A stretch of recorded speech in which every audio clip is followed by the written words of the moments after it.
This video continues with Chapter 81 Shadow Clone Explores Miaomu Mountain. Marvel, loading the strongest anime templates. Chapter 81 Shadow Clone Explores Miaomu Mountain. After hearing Naruto's confirming voice, Yamato almost lost his balance and sat on the ground. How could this happen? Could it be that there was something wrong with the seal that allowed Kyuubi to escape? But that's not right. Once the tailed beast leaves the Jinchuriki will die. Naruto, do you feel uncomfortable anywhere? No, I feel very good. I have never felt better. Naruto jumped on the spot. He didn't have to be distracted to block the invasion of Nine-Tails chakra. He felt that his body was much lighter. Mutant Four Pillars family. Yamato formed a seal and used wood release, and soon a wooden house was built out of thin air. Stop going first, Sakura, and give Naruto a detailed examination of his body. Sakura is Tsunade's direct disciple and currently the best medical ninja in Konoha besides Tsunade. Maybe she can find out something. Yes, Captain. Sakura nodded quickly and dragged Naruto into the house. An hour later, Sakura, who had inspected Naruto's body up and down, looked at Yamato and shook her head. Obviously, she didn't detect anything abnormal. Go back to the village and report to Lord Hokage first. Yamato sighed upon seeing this. He didn't have any clue about this situation now, so he could only go back to the village to see if Tsunade could do anything or use the better equipment in the village to conduct a more detailed inspection. At this moment, Naruto, who was still in the blissful state where Sakura had just checked his whole body, suddenly froze, turned to Yamato and said, "Captain Yamato, I feel like the Kyuubi is back." Yamato looked confused. At this moment, Naruto suddenly made a bang sound and turned into smoke and disappeared. Naruto!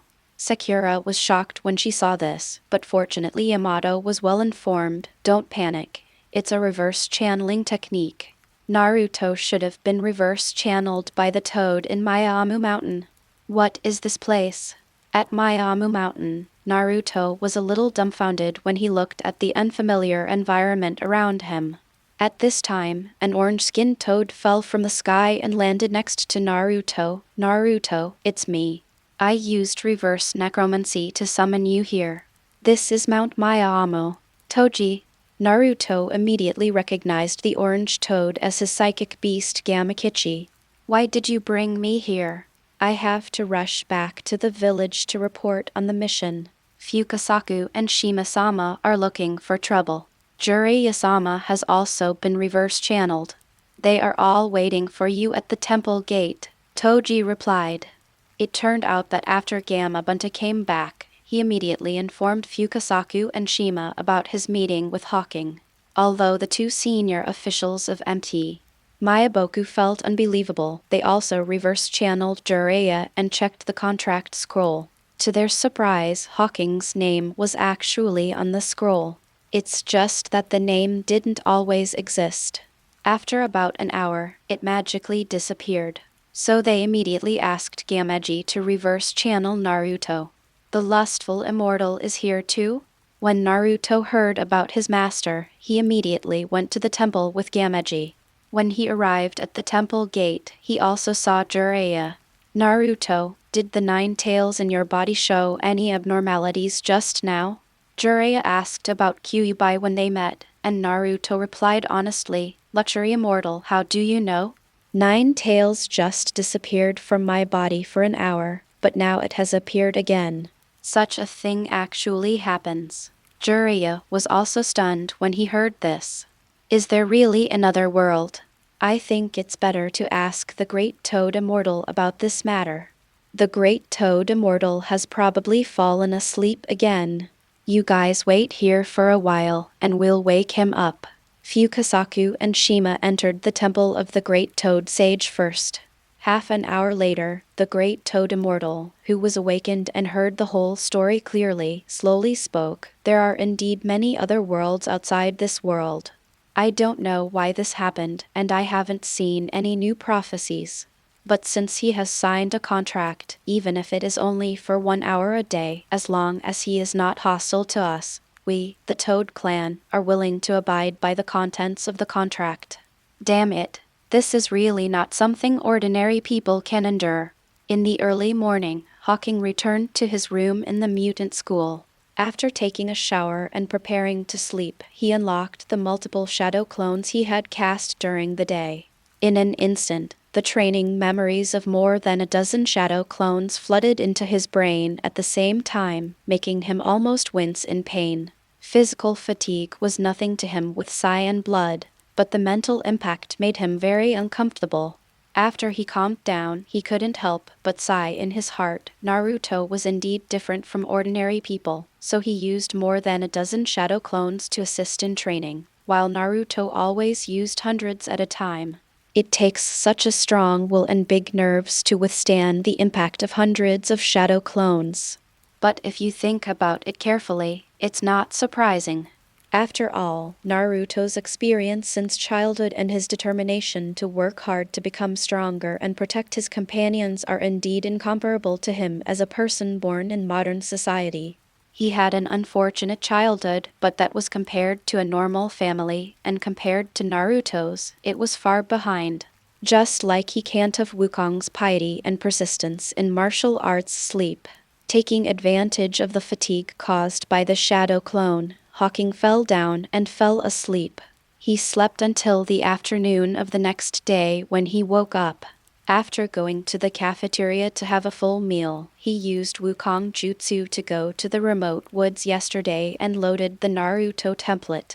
Ninjutsu, psychic technique. He bit his fingers and quickly formed a seal and pressed it to the ground, and Gamabunta's huge body appeared under him again. Hey, Boss Toad meets again. Flying in front of Gamabunta, Hawking greeted him warmly. And Gamabunta didn't talk nonsense and blew out a smoke ring. Kid, your name is Hyojin, right? Yesterday I told our elders of Miaomu Mountain about your situation. They want to see you today. I wonder if you would like to go to Miaomu Mountain with me. Of course, I also want to find out what's going on. Hawking thought for a moment after hearing this, and then nodded. Since the time is synchronized, it is very likely that Mount Miyaboku is Mount Miyaboku in the Naruto world, rather than Mount Miyaboku created out of thin air by the template of the protagonist. Otherwise, after his protagonist template is loaded, Miyabokuyama should also disappear. But it's hard to say. Anyway, if you want to learn immortality and verify some of your conjectures, you will have to go to Miaomu Mountain sooner or later. Okay, kid, please wait a moment. Seeing Hawking's agreement, Gamabunta immediately cancelled the psychic spell and returned to MT Miyaboku, and then performed the reverse channeling technique at MT Miyaboku, but Hawking raised his hand to stop him. Chapter 82 Naruto and Jiraiya. Wait a minute, because it's a different world and I'm afraid something will go wrong, so I asked Boss Toad to channel my shadow clone through reverse channeling. Hawking formed a seal with his hands, created a shadow clone, and handed his magic ring to the shadow clone. Using reverse channeling to go to Miaomu Mountain in the Naruto world is a risky move, but it is not because he is afraid of safety issues. With his current strength, he is still confident in self-protection. What he was worried about was the issue of channeling from different worlds. You must know that although Miaomu Mountain is one of the 3 great immortal lands, it is in the world of Naruto, only 5 days away from Konoha village, but you cannot enter without the permission of the Toads. So even if you are reverse channeled, you can still leave and return to Konoha on foot. He has been reverse channeled. If no one here uses channeling to channel him back, then there will be no way to travel back to the Marvel world from Mount Miaomu.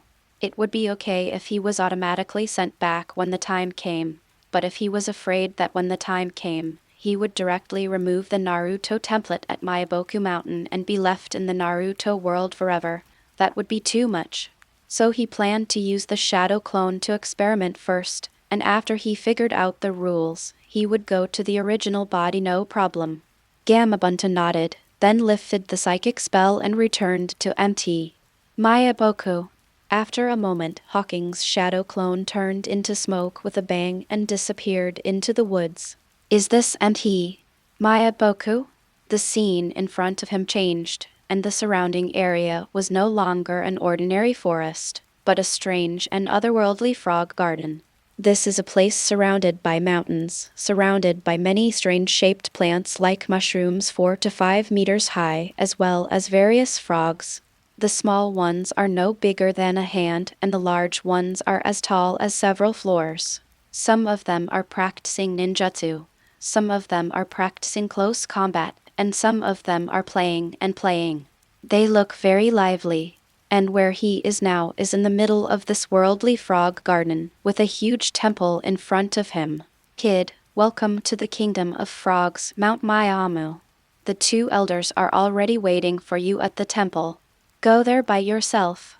Gamabunta pointed to the temple in front with his pipe, and disappeared from Hawking's sight with a leap. Just 1 hour, hurry up. Looking at the temple in front of him, the shadow clone Hyojin used Wukong technique and flew directly over. His shadow clone equally shares not only chakra, but also kai and magic power, so not only ninjutsu, but also magic and kai moves can be used. But it definitely doesn't have the physical strength of a Saiyan, and the weakness of the shadow clone disappearing when attacked is still there. That's Naruto and Jiraiya. When he came to the sky above the temple and saw the yellow and white hair standing below, he immediately guessed that they must be Naruto and Jiraiya, and there was a look of surprise on his face. Naruto and Jiraiya are here, which means that the 2 people must have been channeled by the toad, which means that Mount Miaomu is really Mount Miaomu in the Naruto world. So if he can wander around in a ninja world. Although the time is only 1 hour, sometimes 1 hour is enough for him to do something. Hello everyone. Hawking fell from the sky and waved a warm greeting. It really seems like it. Looking at Hawking falling from the sky, Jiraiya, Fukasaku and Shima looked at Naruto at the same time, and Naruto himself was also stunned. The same yellow hair, the same fox whiskers, the same clothes and forehead protector, and the same demeanor. Except for their different faces, there is basically no difference between Hawking and Naruto at this time. Oh, Hawking is taller than Naruto. Your name is Hawking, right? I have prepared some food. Why don't you all go home first and we can chat while eating? After coming back to his senses, Shijian immediately extended an invitation enthusiastically. No, we just ate before we came here. Hawking, Naruto, and Jiraiya refused at the same time. What Shima called delicacies were the various bugs that their frogs liked to eat the most. Hawking knew this, Jiraiya knew it, and Naruto, who had already had a meal yesterday, also knew it. Therefore, the reaction of the 3 people at this time was naturally the same as when they first retreated. I think we just sit here and talk. I only have an hour. Hawking reached out and pointed to a few stones on the ground, and used the transformation technique to turn the stones into several chairs. Wow, you can actually transform into a chair just like Captain Yamato's would release. Naruto immediately looked curious when he saw this. But Jiraiya, Fukasaku, and Shima showed doubts. They didn't feel the fluctuation of chakra just now, and it wasn't wood release. I'm Uzumaki Naruto. I'm Jiraiya. Fukasaku. Shima. After sitting down, the 2 of them briefly introduced themselves. Hawking smiled. Actually, you don't need to introduce me. I already know that Boss Toad must have told you that I have Naruto's memories within this hour, at least the memories before yesterday. Tai Wen did tell us, but what he said was unclear. Can you explain it again in detail? Fukasaku, an old frog wearing a cloak and a white beard, asked Hawking.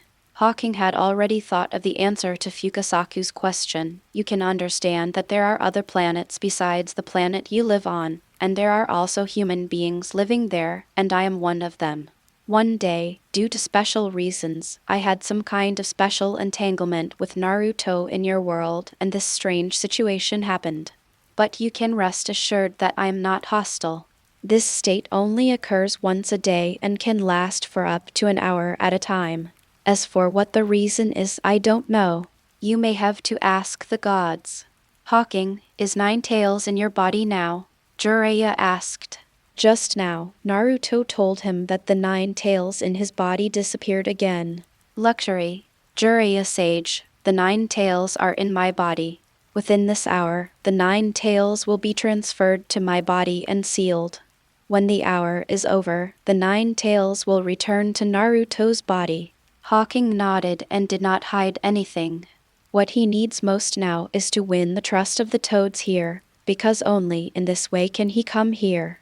His psychic technique can only summon toads to come to him. If he wants to come to Miaomu Mountain and the world of Naruto, the toads here need to use reverse psychic techniques to summon him. If the toad here misunderstands that he is unwilling to use reverse spirituality in the future, then he will not be able to come here. After hearing Hawking's words, Jiraiya, Fukasaku, and Shima also fell into deep thought. Although what Hawking said was unbelievable to them, they had to believe it because there was really no way to explain the current situation, especially after they met Hawking in person. Chapter 83 Magneto comes to visit. Naruto, who was quite nervous, came over with a curious expression on his face. What's the world like where you live? Do you believe what I said? Hawking looked at Naruto in surprise. Naruto touched his chin and replied, I don't know why, but the first time I saw you, I felt that you were a good person, so I believe what you said is true. Actually, I am too. Seeing you is like seeing my own brother. Hawking couldn't help but sigh.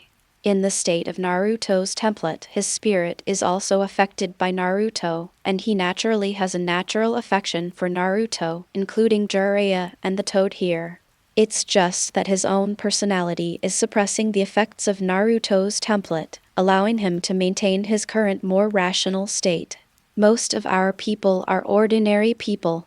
Only a few people have special abilities, but they are not the same as the ninjutsu you have here.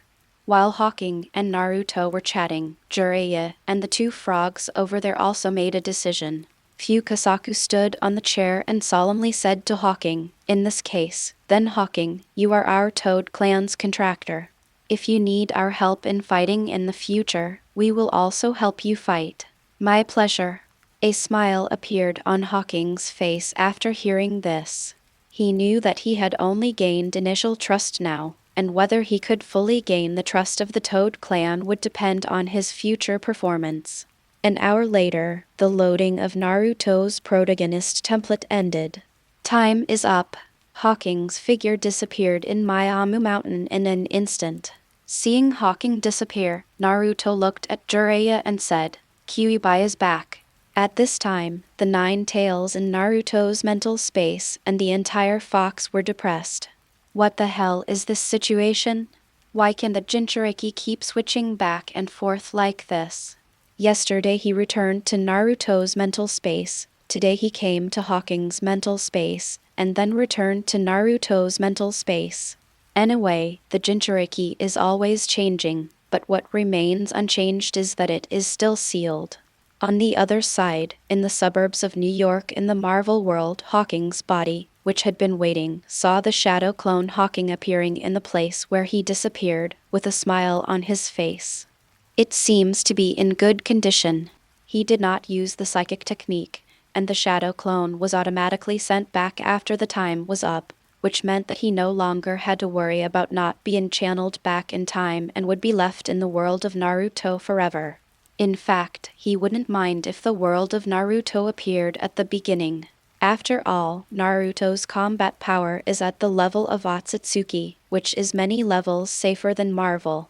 But now that he has lived in the Marvel world for several years, he has become bound to the people and things here. Naturally, he is unwilling to stay in the Naruto world forever untie. After untying the shadow clone, all the memories and experiences of the shadow clone for an hour poured into his mind. Then take an hour every day to go to Miaomu Mountain. Now that I have initially gained trust, I naturally have to go frequently and meet every day to become familiar with each other. Only then will I have the opportunity to learn more ninjutsu, especially the sealing technique. If you learn the sealing technique well, you may have the opportunity to seal Voldemort's soul and extract the magical knowledge you want. A week later, at the gate of the mutant school. Hawking, Wanda, Pietro, here. Here. Hawking carried his suitcase, Wanda and Pietro, and before he reached the door, he saw Alina and Oleg waving to them. Christmas vacation is here, and the mutant school also has a 2-week vacation, so that students who still have families can go home for the holiday. So Alina and Oleg drove over early. Dad, Mom. When Wanda saw her parents, she immediately shouted happily and ran over, regardless of the snowflakes falling on her body. What a kid. Pietro curled his lips when he saw this. Hawking smiled. Let's go, my whole body will be covered with snow in a while. Pietro's figure flashed, causing snow to fall all over the sky. He rushed to his parents' side first, causing Wanda to scream. Hawking shook his head, picked up the box left by Wanda and Pietro, and walked over steadily. Putting their luggage into the trunk of the car, the 5 of them got into the car amidst laughter and laughter. Oleg drove. Alina sat in the passenger seat. Pietro was squeezed to the left side of the back seat by Wanda, and then Wanda happily sat in the middle holding Hawking's arm. Along the way, Wanda chattered to Oleg and Alina, talking about her life in school, and from time to time she and Pietro would quarrel and undermine each other. Oleg and Alina were caring and giving their own opinions, and were made to laugh by the 2 brothers and sisters from time to time. Hawking occasionally interjected a few words, and the smile on his face never disappeared. He enjoys this feeling and his current life very much, and does not want this life to be destroyed, so he has to work harder to improve his strength to protect this hard-won happiness. The car sped along and drove for more than an hour before arriving at the northernmost residential area of the North Bronx. Because it is on the edge of the city, the housing prices here are not expensive. They live in a small independent house along the street, which is very similar to Peter's Uncle Ben's house. It's just that Peter's Uncle Ben's family lived on the edge of Queens, and they lived in the Bronx. Hawking has no plans to change his residence. Compared with the central areas of the city, at least this kind of suburb will generally not be affected after a major incident occurs, and is much safer. Hey, why is this guy here? Just as the car drove to the door of his house, Hawking suddenly frowned because he saw 2 familiar figures standing at the door of his house. Magneto and Mystique are waiting here for me. What's their purpose? Normally, Magneto would go directly to the mutant school if he wanted to find him. At this time, he was waiting for him here, obviously to avoid Professor X and talk to him alone. Good afternoon, Mr. Eric, are you here? After parking the car, Hawking opened the car door with a smile on his face. No matter what Magneto's purpose is, as long as it is not directed at him, he will naturally not show off his face to offend others. Hawking, I have something very important to discuss with you. Magneto took off his hat and dusted the snow off his body and said with a smile. Hawking raised his eyebrows, then turned around and showed a warm smile to Oleg and Alinda, who had just gotten off the car. This old gentleman and lady are my friends. I have something to do with them and will go out for a while. I will be back soon. Okay, you are you? Alina was about to agree, but when he saw Magneto's appearance his expression changed and he was shocked on the spot. Magneto looked at Alina with confusion on his face. Ma'am, do I know you? No, I don't know him. I recognized the wrong person. Hawking, come back soon. Alina waved her hand in a hurry, gave instructions to Hawking, and then pulled Wanda and Pietro straight into the house. Oleg, on the other hand, glanced at Magneto with complicated eyes and followed him carrying the box. Something's wrong. Hawking showed a trace of suspicion on his face, but he did not ask further questions. Instead, he turned to Magneto and Mystique and said, There is a cafe out front, let's go there and chat. Chapter 80 for Destroy S.H.I.E.L.D. First update. Mr. Eric, you came to see me specifically at this time. It should be more than just chatting. I wonder what the very important thing you just said is about. Drinking coffee and listening to Magneto's constant chatter, which was still the same old mutant thought output, Hawking stopped wasting time and clicked on the topic directly. Generally, when two people are talking, whoever loses his temper first will be at a disadvantage and lose the initiative. But Hawking doesn't think so. He believes that as long as he is strong enough, he will never lose the initiative.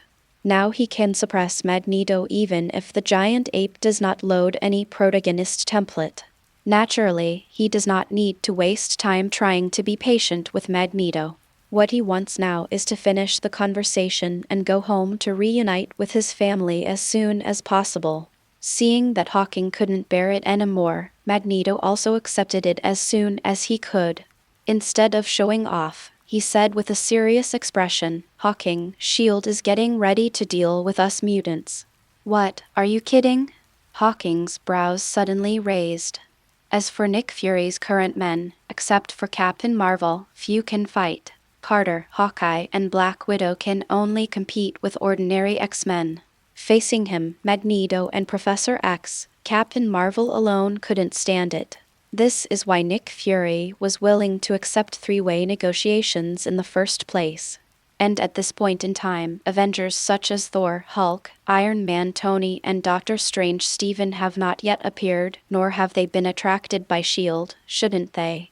Could it be that Magneto himself wants to cause trouble? In the current situation, Nick Fury would not cause trouble if he had any brains. He felt that the person who wanted to cause trouble was more likely to be the Magneto in front of him. Magneto, the old fox, had obviously expected Hawking's suspicion. He gestured to Mystique next to him. Mystique nodded, took out some information from the bag in his hand and put it on the table superior. "This is some information I sneaked into S.H.I.E.L.D. and got from inside them. She is worthy of being the first female spy of mutants. She can even infiltrate SHIELD." Hawking picked up the pile of information and browsed it quickly. The more he looked at him, the more solemn his expression became. "I didn't expect that the mutant kid who could negate superpowers was actually taken over by S.H.I.E.L.D. In X-Men Roman 3, there is a mutant child codenamed Antidote. All superpowers who are close to him will lose their abilities and will only recover after leaving a certain distance. Later, a company called Worthington, by studying the mutant child's abilities, developed a potion that could turn mutants into ordinary people and also made corresponding weapons. Magneto was afraid that humans would use this potion to eliminate all mutants, so he entangled a large number of mutants in an attempt to destroy the potion. However, in fact, this potion cannot always turn mutants into ordinary people, it just temporarily suppresses their abilities. He had actually sent people to look for this company before, but he found that the Worthington Company in this universe was just an ordinary biological company, and he did not find the medicine related to the mutant child's research. He thought it was because the universe was different, so there was no plot here. After working on it for a long time, S.H.I.E.L.D. had already intercepted it, and not only had they developed corresponding weapons, but they had also developed collars and handcuffs that could suppress mutants' abilities. This reminded him of the handcuffs that could inhibit his magical abilities that Doctor Strange was caught wearing in the movie Doctor Strange 2. Maybe they were improved based on this. "Mr. Eric, why didn't you tell the professor about such an important matter first, instead of running over to me?" Hawking closed the document and asked expressionlessly. In fact, he was not surprised by S.H.I.E.L.D. operations. Nick Fury is such a piss-poor and always wants to control all dangers in his own hands. However, he was not strong enough and could not control the situation, which instead caused greater trouble. It was not until the Hydra incident that he reflected and restrained himself. Just like he always wanted to study something like the cosmic Rubik's Cube, which was far beyond his ability, and wanted to use the energy in it to create powerful weapons, but as a result, he attracted an invasion from alien armies. But Hawking is not afraid. He is not a mutant. Those weapons may sneak up on Magneto and Professor X and temporarily turn them into ordinary people. But hitting him was of no use at all. Even if he drags the mutant child to his side, it probably won't be of much use. According to his opinion, the mutant child's ability should not only be able to suppress the superpowers of mutants, but should also be able to suppress all energy within a few meters around him. Because not only the mutants, but also the red tank whose power comes from the dimensional demon Sidorak will lose his ability after getting close to the mutant child. But his power system does not belong to this world in the first place, and it does not matter whether it will be restrained in the same way. If he really could be restrained, given his physical quality, it would be beyond the limits of a normal person, and he could solve the problem from the source in minutes. And with his strength, the mutant child couldn't get close to him if he didn't want to. That is why mutants like Magneto, who have no abilities and are similar to ordinary old people, are so afraid. Your professor should know very well that he is too indecisive. After he finds out, he will definitely not agree to launch an attack on S.H.I.E.L.D. with me first. Instead, he will go to Nick Fury to ask about the situation. By the time Nick Fury notices this, we will have lost the opportunity. So I want to cooperate with you, and then we can work together to destroy S.H.I.E.L.D. first, and then tell Charles the whole story. I believe he won't blame you then. Magneto looked at Hawking steadily, his eyes full of expectation. Based on his understanding of Hawking in the past few years, this kid is far more decisive and ruthless than he appears on the surface. If something like this endangers the entire mutant race, endangers the safety of himself and his family, there is a high probability that he will be on his side. Just like killing Stryker at that time, it was not the first time Hawking had done this kind of thing. Let me consider it. Hawking tapped his fingers on the table and did not reply immediately. If he is really a mutant, then it is really possible for him to do this with Magneto. Unfortunately, he was not, and he always felt that things were not that simple, because even if there were potions and weapons that could temporarily suppress mutants' abilities, he felt that with Nick Fury's mind he would not launch an attack easily. Because if it is not easy to develop into a war between humans and mutants, even if they win, there will definitely be heavy casualties in the end. This is not the outcome Nick Fury wanted. Chapter 85 Wanda's Life Experience Second Update. Yes, but I hope you will think it over as soon as possible. According to our intelligence, S.H.I.E.L.D. is likely to launch an attack on us after Christmas. It will be too late to make a decision by then. Hearing Hawking's answer, Magneto paused and did not press too hard. He knew that Hawking was not easily influenced and was very opinionated. If he was pushed too hard, he would easily arouse suspicion. There's only a week until Christmas, and I'll have your answer in 3 days. Hawking thought for a moment and replied. It was impossible for him to listen to Magneto's words. 3 days was enough for him to go to S.H.I.E.L.D. to find out the truth of the matter. If it is true, as Magneto said, then although he will not destroy S.H.I.E.L.D., he will definitely teach them a profound lesson and make them be honest for a period of time. If not, then it must be Magneto who wants to cause trouble and needs to be suppressed. Anyway, whether it is S.H.I.E.L.D. or Magneto, he cannot be destroyed easily. It is best to maintain the current situation so that he can have time to continue to develop. Okay, I'll come back to you in 3 days. Magneto nodded and left the coffee shop with Mystique. If Hawking was willing to cooperate, it would be best. If not, he had options. They are all careless people. Why don't you live a good life? You have to cause trouble. After Magneto left, Hawking shook his head and returned home. S.H.I.E.L.D. has developed drugs and weapons for mutants, which means that Hydra also has these. If Hydra, which has complex components, is mastered, many forces may follow suit. In the future, the situation of mutants will become even more difficult, and more mutants will be captured and studied by ambitious forces because of these targeted weapons. Back home, Oleg and Alina did not ask Hawking about Magneto, but continued to talk and laugh as usual. However, he was keen and discovered something strange. At night, After everyone watched TV in the living room and returned to their rooms, Hawking floated cross-legged on the bed, turned on his five senses to the maximum, and began to eavesdrop on the movements in other rooms. In the scene during the day, it was obvious that Alina and Magneto had something to do with each other, but since Alina was unwilling to say it, it was not easy for him as a son to ask. But for him, this is a more important matter that must be clarified, because it will involve his attitude towards Magneto later. If there was no connection and there was a conflict in the future, he wouldn't mind killing Magneto casually. But if it was related, then he would have to pay attention. The first thing that reached his ears was the sound from Pietro's room, because it was closest to his. My forehead and oars have been reduced to ashes. Brother, although you are still in adolescence, you must exercise some restraint. After twitching his mouth, he focused on the next room, which was Wanda's room. The next movement is a cat-lying position.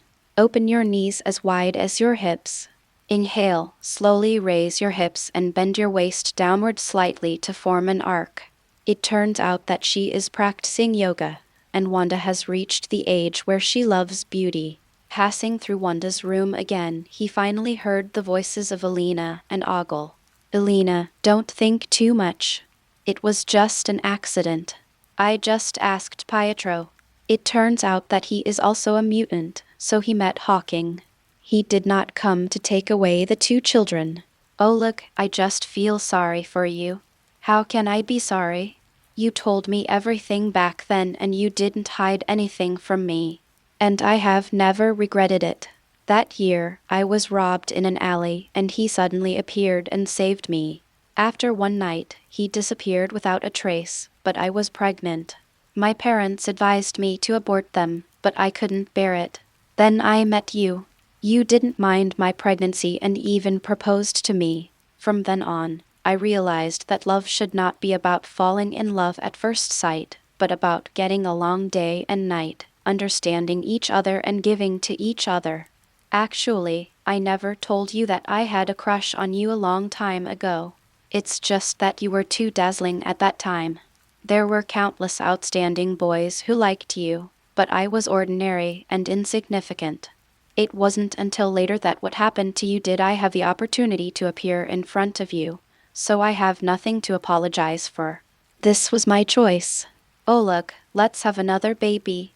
Back in Sokovia. Because of the war and because you had to take care of Wanda and Pietro, you were unwilling to have another child.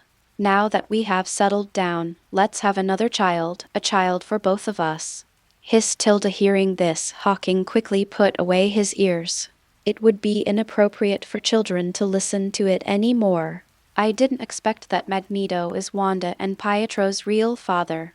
After seeing Alina's strange behavior during the day, he actually had some suspicions in his heart, but he didn't expect that it was actually the result of Magneto's one-night affair. No wonder Magneto couldn't recognize Alina. I'm afraid that in Magneto's life, he should have had many women like Alina, but the age of the two of them is understandable. It is normal for a girl in her 20s to fall in love with a mature, steady, and charismatic uncle in his 40s, who is also a hero who saves beautiful women. Don't look at Magneto and Professor. Even Oleg is a little pitiful, but it's hard to say whether it's a fight or a fight. If Alina hadn't been pregnant, Oleg probably wouldn't have had a chance. In fact, he originally thought that if Wanda had a problem with her life experience, she should be the daughter of the gypsy Natalia, but he didn't expect that in this universe, she was actually the daughter of Magneto. In this case, is Wanda a mutant? Forget it. It doesn't matter if it's true or not. Even if Wanda isn't, Pietro definitely is. It's just that he decided to keep it in his heart first. As for Magneto, as long as he doesn't do anything too extreme in the future, considering that he is the biological father of Wanda and Pietro, he will try to be as gentle as possible and beat him half to death. Early the next morning, after having breakfast with his family, Hawking quietly made the seal shadow clone technique. A shadow clone with half of his energy appeared next to him. Go to SHIELD headquarters and check. The shadow clone used Wukong jutsu and flew out of the window, flying straight in the direction of Washington. This kind of intelligence checking can be left to the shadow clone. Today he will accompany his family to purchase various Christmas items to decorate their rooms and yards, preparing food to cook for Christmas and more. Chapter 86, Creating a World with Hawking, third update. Hawking, we're going. As soon as the shadow clone left, Wanda's dong dong dong knocking sound came from outside the door. Let's go, you impatient little brat. After using the transformation spell to change into clothes, Hawking opened the door and pinched Wanda's round little face, while Wanda hugged Hawking's arm, pulled him, and ran out the door. They're not ready yet. Let's go outside and build a snowman first. Pietro, who had just put on a scarf over there, saw this and couldn't help but complain. I'm a brother too. Why don't I get this treatment? If he dared to pinch Wanda's face, Wanda would knock out all his teeth. The title of the eldest sister of the mutant school was no joke. Who told you to always snatch my sister's snacks before? Elena heard Pietro's complaints from the side and came over to straighten her clothes and smiled. Pietro shrugged. Forget it. If she really did that to me, I would get goosebumps. You don't know how savage she is at school. I really sympathize with her future boyfriend. You brat, has anyone said that about my sister? Oleg, who had just come downstairs, heard this and stepped forward to give Pietro a blow on the back of his head. Pietro rubbed the back of his head. I'm just telling the truth, and I will get beaten even if I tell the truth. I think she might as well marry Hawking in the future. Only Hawking can control her. After saying that, Oleg raised his hand again and immediately ran out with a swipe. His ability is an active skill, which means it is only useful when it is actively activated. If not activated, he is no different from an ordinary person. So he didn't dodge when Oleg hit him at first because he didn't notice it at the time, and naturally he didn't have the ability to take the initiative. Now that he had seen that Oleg was going to hit him again, he immediately activated his abilities, and it was impossible for Oleg to hit him. What this kid said makes sense. Seeing this, Elena on the side shook her head helplessly and then couldn't help but nodded. If Hawking and Wanda are together in the future, it will of course be a great thing. Wanda is a mutant. If she marries an ordinary person in the future, she will inevitably have grudges. Even if the other person does not have grudges, it is impossible that the other person's parents and family will not all have grudges. Hawking is different.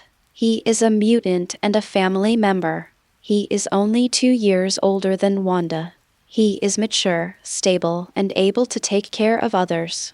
The key is that Wanda also sticks to him. If he really could become Wanda's husband in the future, she would die laughing. However, I am afraid that my daughter will not be so lucky. I heard Pietro said that if the school likes Hawking's little girl, then it doesn't cost too much. No matter what you think about, you are still a child. Seeing his wife in a trance, Oleg, who knew her very well, had no choice but to shake her awake.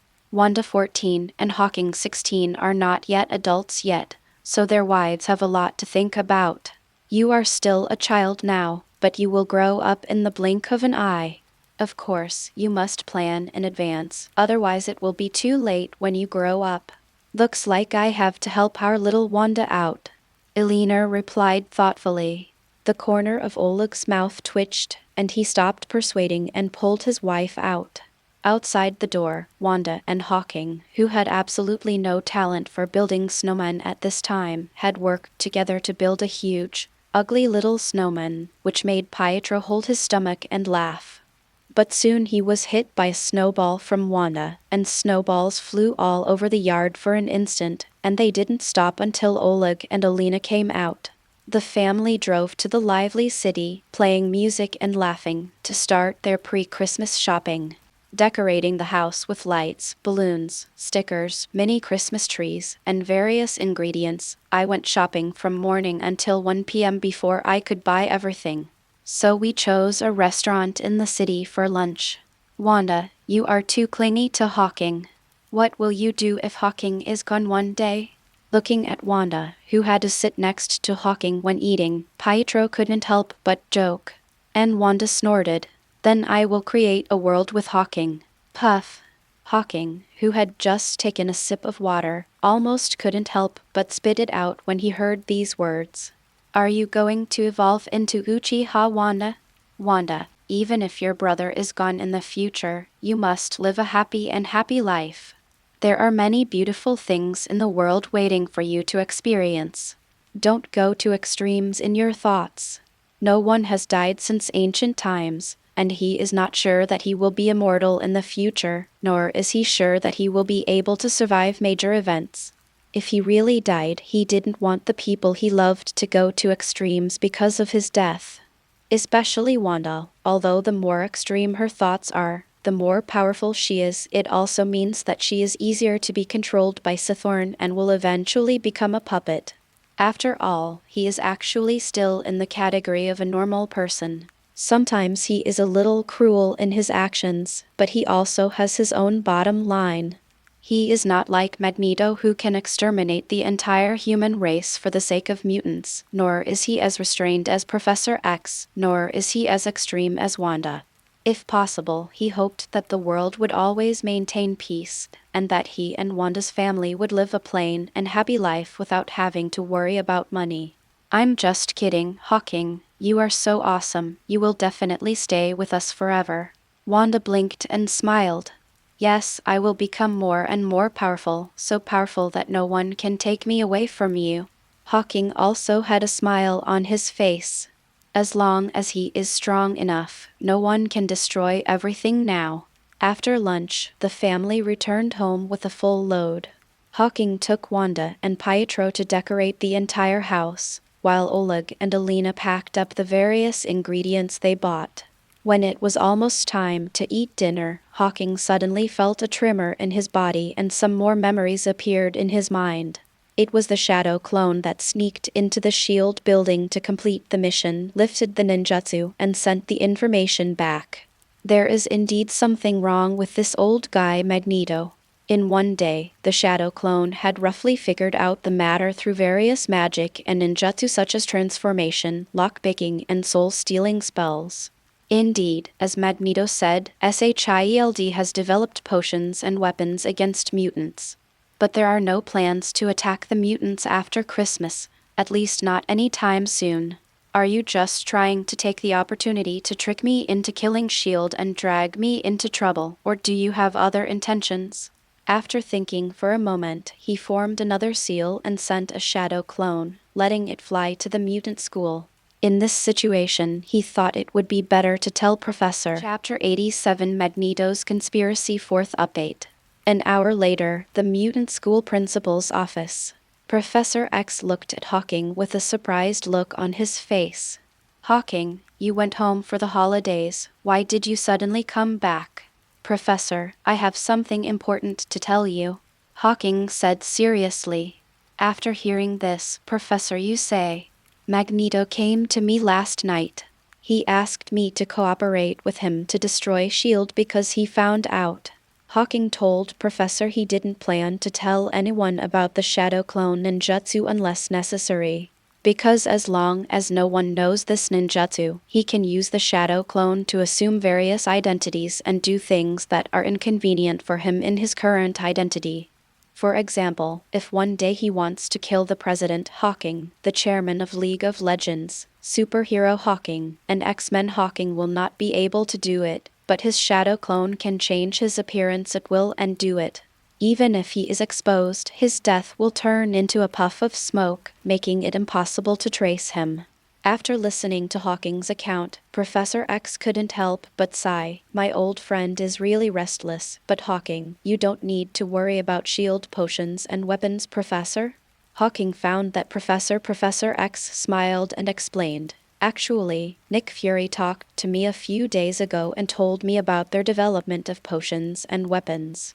He has no hostility towards us and promised that as long as we don't take the initiative to cause trouble, he will never use them. Those ones. He mainly did it to prevent Eric, because Eric's movements had become more and more frequent in the past few years, which made him feel very uneasy. Of course, I know that I can't trust everything he says, but some of his words can still be trusted. He knew what kind of person Nick Fury was, and what Nick Fury said was just a hope that if Magneto launched a war, he and Hawking would side with S.H.I.E.L.D., or at least remain neutral. In fact, if Nick Fury really had enough power, he probably wouldn't mind doing what Eric said. He knew all of this. But so what? He just hopes to continue to maintain this situation. As long as Hawking's League of Legends plan is completed, the public will become more and more recognized for mutants. In the future, even Nick Fury will not be able to deal with them openly. Nick Fury, this old fox, seems to have made a good plan. After hearing Professor X's explanation, Hawking also raised his eyebrows. He naturally thought of what Professor X thought of. To be able to become the director of S.H.I.E.L.D. and to develop S.H.I.E.L.D. into the world's largest organization, Nick Fury not only has arrogance and desire for control, but also has extraordinary abilities and calculations. Yeah, so as long as we stay still, it won't be so easy for the two of them to fight. I have warned Nick Fury that if he takes the initiative to attack the Brotherhood of Mutants, then we will fall to the Brotherhood of Mutants. You should also reply to Eric tomorrow. If he takes the initiative to attack S.H.I.E.L.D., then we will fall to S.H.I.E.L.D., Professor X said to Hawking. Okay, I understand.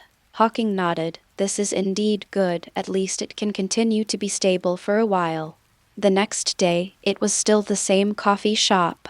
Hawking, have you thought about it? I don't think you want to be caught by S.H.I.E.L.D. one day, put on a leash like a dog, and then stay in the laboratory every day, becoming a guinea pig in their experiments, or being manipulated into becoming their executioner. Even if you think you are strong enough, don't forget that you have a sister and a brother, and they are not as strong as you. Join me and we'll destroy S.H.I.E.L.D., and when the time comes, it's a done deal and Charles won't say anything more about you. When they met again, Magneto stopped procrastinating and started to bewitch him. But Hawking just drank coffee calmly and replied unhurriedly. A week ago, Nick Fury had gone to the professor alone and told him about the potions and weapons. They had no intention of starting a war with mutants. So, I'm sorry, Mr. Eric, I can't agree to your request. Also, the professor asked me to tell you that if you take the initiative to start a war, then he will have to side with S.H.I.E.L.D. He actually took the initiative to find Charles, so very good.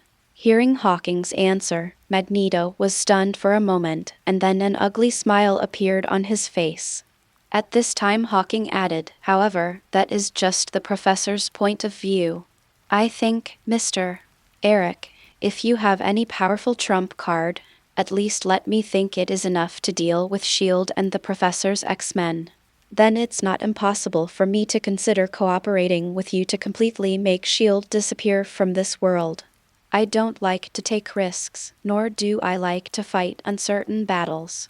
He didn't want Magneto to think that he was completely on the Professor's side, so that if Magneto had any conspiracy he might get the news in advance and not be caught off guard.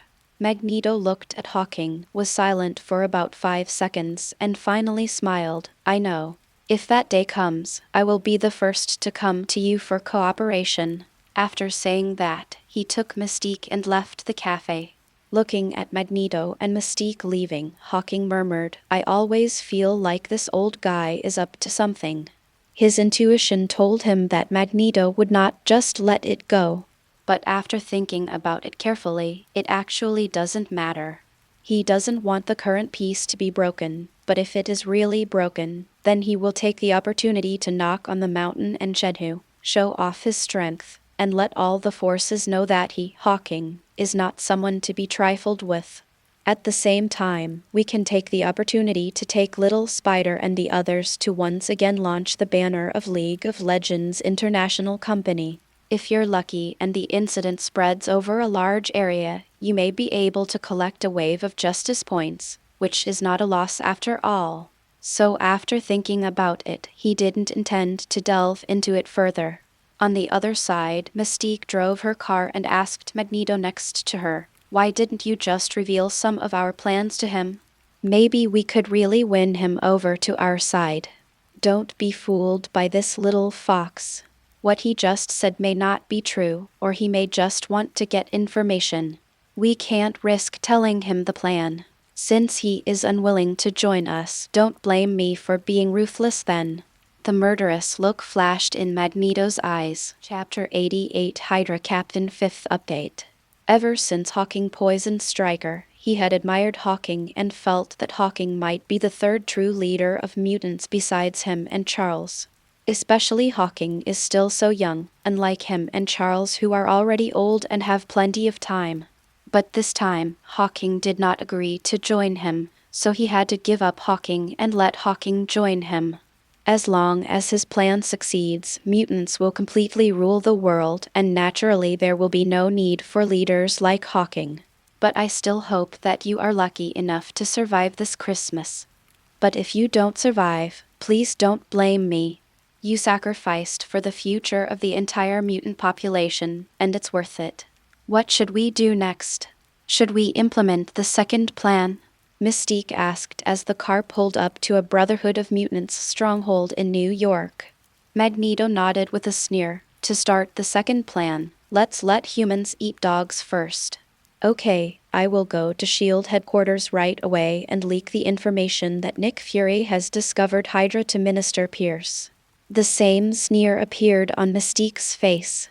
During the time when she transformed and infiltrated S.H.I.E.L.D., she not only found out that S.H.I.E.L.D. was developing medicines and weapons for mutants, she also found out a very interesting piece of information. That is Hydra, which was wiped out during World War II, still exists and has become the real behind-the-scenes controller of S.H.I.E.L.D. And Nick Fury seems to be aware of this and is investigating secretly. Now, as long as the information that Nick Fury is already investigating Hydra is leaked to Hydra leader Pierce, then Nick Fury will no longer have the time to target them, and whether he can survive the battle with Hydra is a question. Even if he survived, his vitality would definitely be severely damaged, and so would Hydra. Without the obstruction of S.H.I.E.L.D. and the powerful Captain Marvel, his plan can be implemented smoothly. When Magneto's plan succeeds, all mutants will surrender to Magneto. No matter who wins in the end, S.H.I.E.L.D. or Hydra, they will no longer be the mutants' opponents. By then, no one in the entire world can stop Magneto, and their ideals will surely be realized. Go ahead, I'm going to Cairo. Apocalypse needs me to comfort him personally. I can't let him be exposed now. Magneto put on his helmet, and his body was enveloped by the powerful magnetic force. He lifted into the air and flew quickly towards Cairo, Egypt. The speed was so fast that it actually broke through the speed of sound. If Hawking were here, he would be very surprised because compared to the previous battle with Captain Marvel, Magneto is not a little bit stronger now. Then let me start taking action too. Seeing Magneto leave, Mystique transformed into Magneto and then controlled the magnetism to make herself fly, but the speed she changed into Magneto was much slower. Although Apocalypse has developed his potential and can acquire other people's abilities after transformation, he is still incomparable to his original form. Early the next morning, the S.H.I.E.L.D. headquarters building, the office of the Minister of the World Security Council. As soon as Alexander Pierce sat down in his seat, he saw a strange document bag placed on the table. He picked up the document bag with some confusion, opened it and took a look. His pupils suddenly shrank. Come here, tell me who came to my office just now. A moment later, Pierce saw on the surveillance record that a guy who looked exactly like him walked into the office calmly, put down the document bag, and smiled and waved to the camera. It turns out to be her, the Mystique who can transform into anyone. As the apparent leader of Hydra, how could he not know information about mutants? It's just that his priority now is to let Nick Fury develop SHIELD to complete the final Insight project, so he hasn't made any big moves against mutants. In his mind, the Insight project developed using Dr. Zola's algorithm is Hydra's biggest trump card. Once the aerospace aircraft carrier takes off, it can carry out airstrikes anywhere on the entire Earth. However, any existence that is dangerous to Hydra in the future will be nipped in the cradle. There are also those mutants and superpowers who disobey Hydra and cannot escape the fate of being killed. They cannot use their abilities all the time. As long as they relax, they will be hit by deadly bullets from high altitude. But he didn't expect that the mutants under Magneto would actually send such important information at this time. Yes, that document bag contained evidence that Nick Fury was aware of the existence of Hydra and was secretly investigating it. Do you want us to have civil strife? Okay, then your wish will be granted. Putting down the information, Pierce picked up the phone. Have Agent Sitwell come to my office. He knew that Magneto wanted to use him to deal with Nick Fury, but that didn't matter. With Hydra's control over S.H.I.E.L.D., it would soon be able to eliminate Nick Fury and control S.H.I.E.L.D. again. At that time, whether it is to use potions and weapons to enslave mutants or to wait for the completion of the Insight Project to solve it together, it will not be a problem. Although it's a few years earlier than I expected, but since Nick Fury has discovered it, it can only be brought forward. In fact, during this period, he had always felt that Nick Fury had doubts about S.H.I.E.L.D., but he had no definite evidence and didn't want to kill him just yet. After all, if you kill a top-notch beast like Nick Fury, it will be difficult to find another one. But now that there is definite evidence, he can no longer feed tigers. It is precisely because he understands Nick Fury's abilities that he understands that he must kill him as soon as possible. 10 minutes later, Sitwell, who had read the information, asked, "What do we do now? Where is Nick Fury?" Pierce did not answer, but asked a question first. Sitwell thought for a moment. He went to New York a week ago and should be at the S.H.I.E.L.D. base in New York now. What about his Captain Marvel? Pierce asked again. Sitwell checked and replied, "I'm not on Earth. I just applied to go to the Tianjin Bureau's base in space 2 days ago." Very good. What a God-given opportunity. Wake up the Hydra Captain and let him lead the team to kill Nick Fury for me tomorrow. As for the next director, let you be the one. Pierce's face was filled with murderous intent. Yes, Minister. Don't worry, Nick Fury won't survive tomorrow. Long live Hydra. Sitwell's face suddenly turned red with excitement. Pierce responded with a smile. Long live Hydra. First get rid of Nick Fury, then completely turn Snake and S.H.I.E.L.D. into Snake and S.H.I.E.L.D., and then find a way to get Magneto and the X-Men to fight, and finally reap the benefits. The world needs to be in chaos. Only when there is chaos and enough people die will other members of the World Security Council understand the importance of S.H.I.E.L.D. Since we no longer have the talent of Nick Fury, use Hydra's method to complete the Insight Project as soon as possible. Chapter 89 Nick Fury comes to visit first update. Chapter 89 Nick Fury comes to visit first update. Christmas is approaching, and every household has hung lanterns on their houses and yards, decorated all kinds of festive decorations, and piled up all kinds of strange snowmen. At night, with snowflakes flying, the shiny residential area seems to have turned into a fairy tale town. At this time, Hawking was sitting on the sofa in the living room with Wanda's family, drinking the hot soup cooked by Alina, watching TV and chatting about home affairs. Ding dong! Just as the family was laughing at the sitcom on TV, the doorbell suddenly rang. "I gonna go see." Pietro activated his ability and the figure flashed, and in less than a second he had moved from the sofa to the door and opened it. What appeared in front of him was a strange, one-eyed black bald man wearing a black fur coat and an eye patch. "Who are you?" "Excuse me, I'm looking for Hawking." "Is he here?" "This is a rare visitor." Hearing the sound, Hawking stood up and came to the door. When he saw that the person coming was Nick Fury, he couldn't help but raise his eyebrows. He only saw Magneto last night, and today Nick Fury came to see him. Could it be that the person who came was evil? Probably not. He didn't sense the aura of anyone else nearby. If he came looking for trouble, Nick Fury wouldn't come alone. "Hawking, is he your friend? It's so cold outside and it's still snowing." Please invite him in for some hot soup and sit down to chat with us." Realizing that the visitor might be acquainted with Hawking, Oleg and Alina quickly stood up to greet him.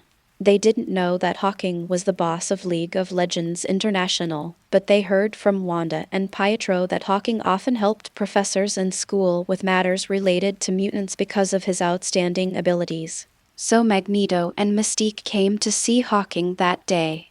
After they knew they were mutants, they didn't ask any more questions. After hearing this, Nick Fury also raised his feet to enter the house, but Hawking stopped him with his hand.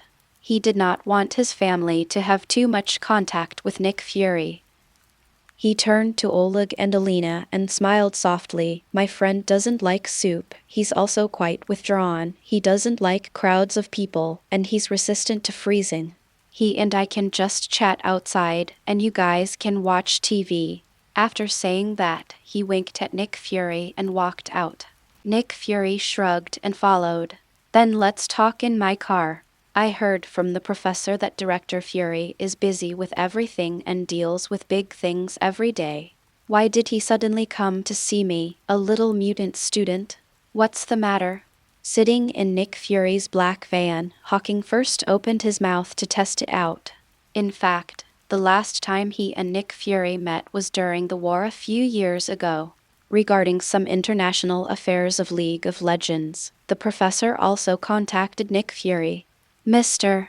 Hawking is joking. You are not only a student of the mutant school, but also the founder of the now famous League of Legends International Company. You are known as a superhero comparable to Superman in the comics." Nick Fury is also smiling.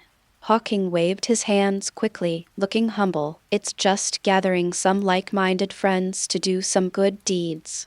It can't be compared with S.H.I.E.L.D., which maintains world peace." He was not surprised that Nick Fury knew this.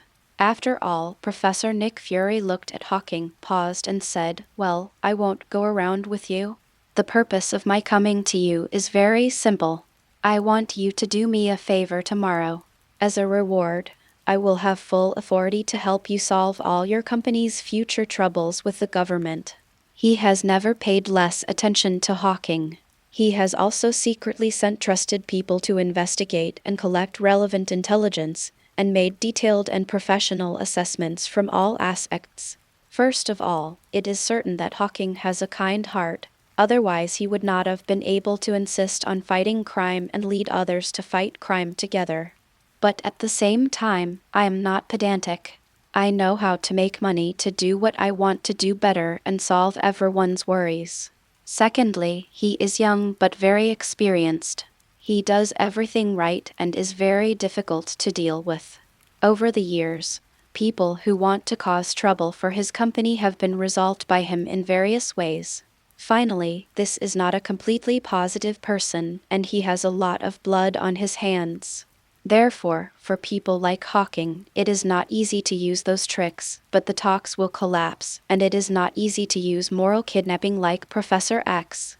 The best way is to tell the truth, use conspiracy, and conduct transactions with tangible benefits. Sure enough, after hearing Nick Fury's words, Hawking became somewhat interested. "Let me first tell you what kind of help you can do. With my small body, I can help you with a little help, but I can't help you with a big help. Although the company now cooperates with the government and it is easier to do many things, it is still subject to many checks and balances. Just like their activities are limited to New York, once they leave New York, they are not allowed to use their abilities to fight criminals. There are also many detailed restrictions in all aspects. Nick Fury can't really let League of Legends, a company that is obviously closely related to the mutant school, develop so smoothly. He can't refuse Professor X's words, but he won't do his best. If Nick Fury is willing to fully help in the future, the company's development speed will definitely accelerate a lot. So, if the favor wasn't too difficult, he wouldn't mind helping. There are no permanent friends or permanent enemies in this world. Only permanent interests. He personally agrees with this sentence. Even if it is a blood feud that wipes out a clan, if your enemy can help you resurrect your entire clan, You can temporarily become friends for this purpose. What's more, he and Nick Fury don't have any big hatred, they are still half allies. Nick Fury smiled. For you, it's nothing, but someone may come to assassinate me tomorrow, and I need you to protect my safety and secret. And the strength of those people should not be worth mentioning to you. Director Fury, are you kidding? After hearing Nick Fury's words, Hawking narrowed his eyes. Isn't it ridiculous that the dignified director of SHIELD should be protected by someone he has only met once? Not to mention Captain Marvel, who can blow up Kree battleships. Top agents like Black Widow, Hawkeye, and May are not something ordinary people can deal with. If you take a step back, you can also ask Professor X and the X-Men who often cooperate with you for help. It is not his turn to come to him anyway. Chapter 90 Street Fight Second Update. As if he still saw Hawking's doubts, Nick Fury explained, "This time I want to lure people into the urn and eliminate some moths within our shield. So I have apparently removed everyone else. And your professors and teachers are all in the school and under the surveillance range of the enemy. If you leave any one of them, you may alert the enemy. There is only you. I have never entered your information into SHIELD system. It is the student's vacation now, so it is normal for you to leave school. Since Stryker was poisoned, he has been secretly investigating the SHIELD agency he leads. No matter how perfect the penetration was, there would be no flaws, especially since the captured spy was from the SHIELD Academy, which allowed him to find a breakthrough and discover some truths that made him unbelievable. Just because there is not enough evidence, he is not completely sure yet. However, he also hid some information that could be hidden and no longer entered it into SHIELD system. Hawking's information is one of them. Hawking's intelligence in the SHIELD system is still the intelligence collected during that battle. From then on, he has been attending school and having holidays like ordinary mutant students. The fact that he left school to fight criminals and founded the League of Legends International Company more than half a year ago was not in SHIELD system. Of course, he couldn't hide something as big as studying that mutant child and developing potions and weapons to restrain mutants. If he did, he would be suspected. This is why even though he already has potions and weapons to deal with mutants, he has no intention of taking the initiative to cause trouble. There are big problems right now within SHIELD, not to mention everything else. That's why he took the initiative to confess to Professor X about researching mutant potions and weapons in order to maintain the current stability. But he didn't expect that before he took action to get rid of the moths inside, the moths somehow got the message and wanted to take his life first. Just in time, he followed the trend to see if he could completely eliminate these moths. However, he is also prepared to be rejected by Hawking. If Hawking refuses, then he also has a second and third plan, but there may be considerable losses in the later plans. The worm within SHIELD, Hydra. Upon hearing Nick Fury's explanation, Hawking remained calm on the surface, but was quite surprised on the inside. He didn't expect that Nick Fury would discover the traces of Hydra so many years in advance, and even know that Hydra was going to assassinate him. It seems that there are really many differences between different universes, and they should not be taken lightly. In fact, Hawking didn't know at this time that it was his appearance that made Nick Fury aware of Hydra in advance. Without Hawking, Stryker might have escaped. No Hydra agent would have been misunderstood to take the blame. Nick Fury would not have become suspicious, and Mystique would not have sent information to Hydra. There are many things in this universe and the main universe that are not exactly the same, but the gap is not too big. However, the appearance of Hawking has caused many things to undergo a 360-degree deflection. And it's getting more and more biased. Okay, I've done this for you. As long as I'm here, you won't die tomorrow. Hawking made an oak gesture. He still doesn't look down on a mere Hydra. And it seems good that SHIELD and Hydra are fighting among themselves. Hydra is a much larger organization than Nick Fury knows now. Pierce, who controls SHIELD headquarters, is just one of them. Even if Pierce's team is eliminated and all Hydra agents of S.H.I.E.L.D. are eliminated, S.H.I.E.L.D. will be severely damaged and will have to track other Hydras later. It is estimated that in the next few years, these two organizations will not have time to find anything about him and the mutant school. The next day, the snow stopped, the sun rose, and it was a warm and sunny day. Nick Fury drove out of a secret SHIELD base in Manhattan in his special black van, preparing to leave the city across a few streets to another base in the suburbs and take a plane to leave New York. On the roof of a 20-story building near him, Peter, wearing the spider tights, was staring at his car and asked Hawking standing aside, "Captain, you suddenly gathered us just to ask us to protect him. Who is he?" Originally, Hawking gave them a 2-week holiday at Christmas, so they didn't have to get together to fight criminals or do business and shoot commercials. As long as there were criminals nearby, they could just crack down on them. But last night, Hawking suddenly informed them to gather here early this morning and told them to protect the one-eyed man below. So they were naturally curious about who the one-eyed man was, and he actually asked so many of them to protect him. The director of S.H.I.E.L.D. is a self-righteous guy who likes to trick people into giving him free work. If you see him in the future, stay away from him. Don't believe anything he says. I brought you here today mainly to train you. Those who are going to kill this guy later are all elites among human beings, and they have probably been injected with body-strengthening drugs, and their physical fitness is extraordinary," Hawking explained. The most powerful enemies that Peter and the others usually deal with are just gang members and robbers armed with guns. Those are not their enemies at all and have little training effect. But the Hydra agent who came to kill Nick Fury was different this time. They were definitely the most powerful agents, and they might even have been injected with the drugs developed by Hydra to enhance the human body, so that Peter and the others could use them to improve their actual combat experience. Then, those who want to kill the one-eyed dragon below are all bad people. Since they are bad people, can I eat their heads?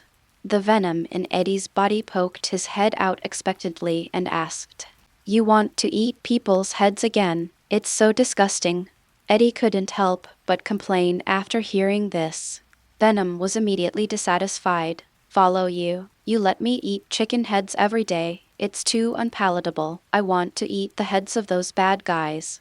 "Okay, today is a special situation. You are allowed to eat, but remember, don't eat too much." Hawking thought for a moment and agreed to Venom's request. "It can't be too harsh." It seems to have started. At this time, Jessica, who had been monitoring with a telescope, quickly shouted. Hawking looked down and saw Nick Fury's car being hit as it passed through an intersection. Then several Hydra agents disguised as police officers drove up quickly in police cars and blocked Nick Fury's car from all directions, making it impossible to move.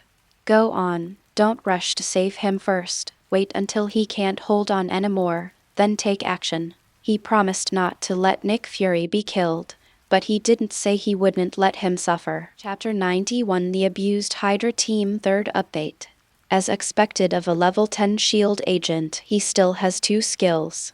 Hawking looked down at the desperate situation, surrounded by hundreds of the most elite Hydra agents, but still relied on various means to save himself, and even killed a dozen Hydra agents Nick Fury, which is also rare. He let out an exclamation of admiration. In fact, he believed that he was not Nick Fury's last resort.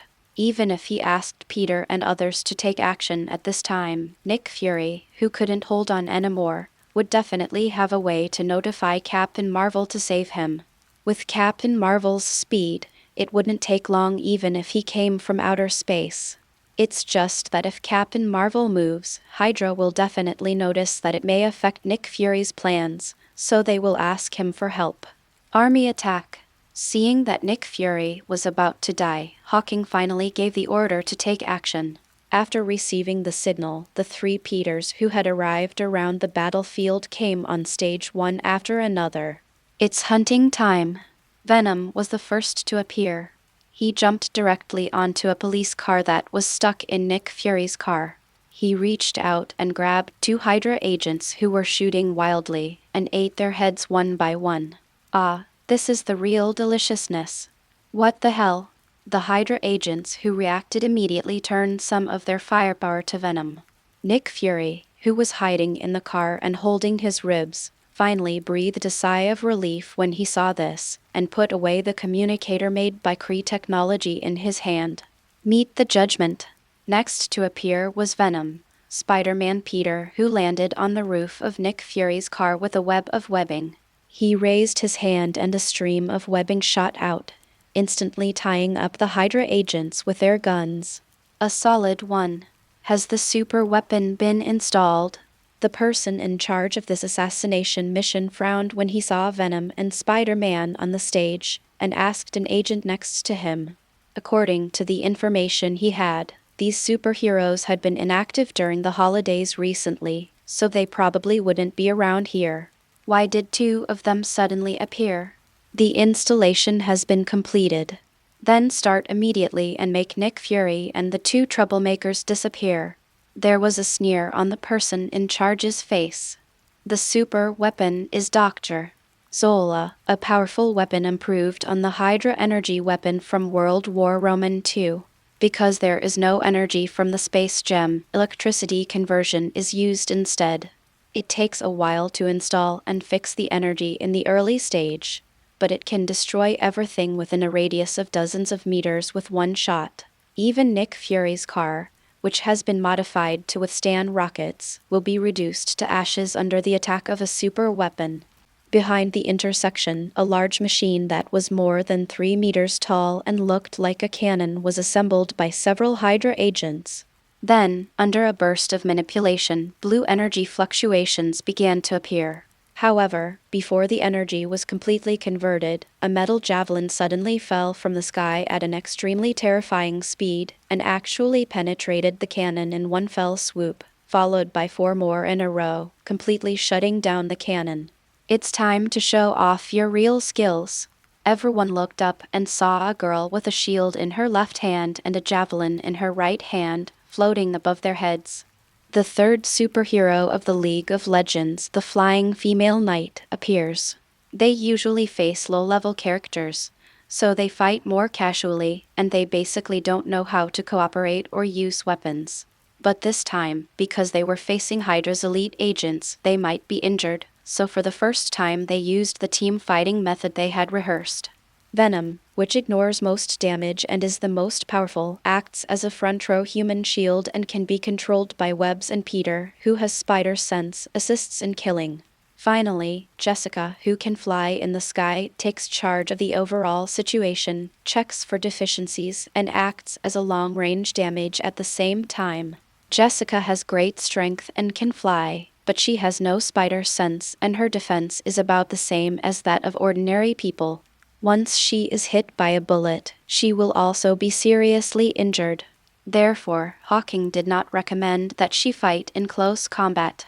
Instead, he asked her to fly in the air with a large shield with strong defensive power, and then use the retractable metal javelin made by the Green Goblin to project it from a distance. You must know that there are not many characters who can fly in the Marvel world. Flying high in the sky can make most enemies helpless. And with a large shield for defense, ordinary firearms cannot hurt her. Finally, with Jessica's power, the javelin shot downward from high in the sky was naturally so powerful that it could probably penetrate a tank. When 3 people fight together, their combat effectiveness will at least double. As for why Hawking didn't join in, the difference in strength is too big, and they really can't match each other, just like a king and a bronze. Try to capture them alive. Director Fury probably needs to pry something out of these agents' mouths.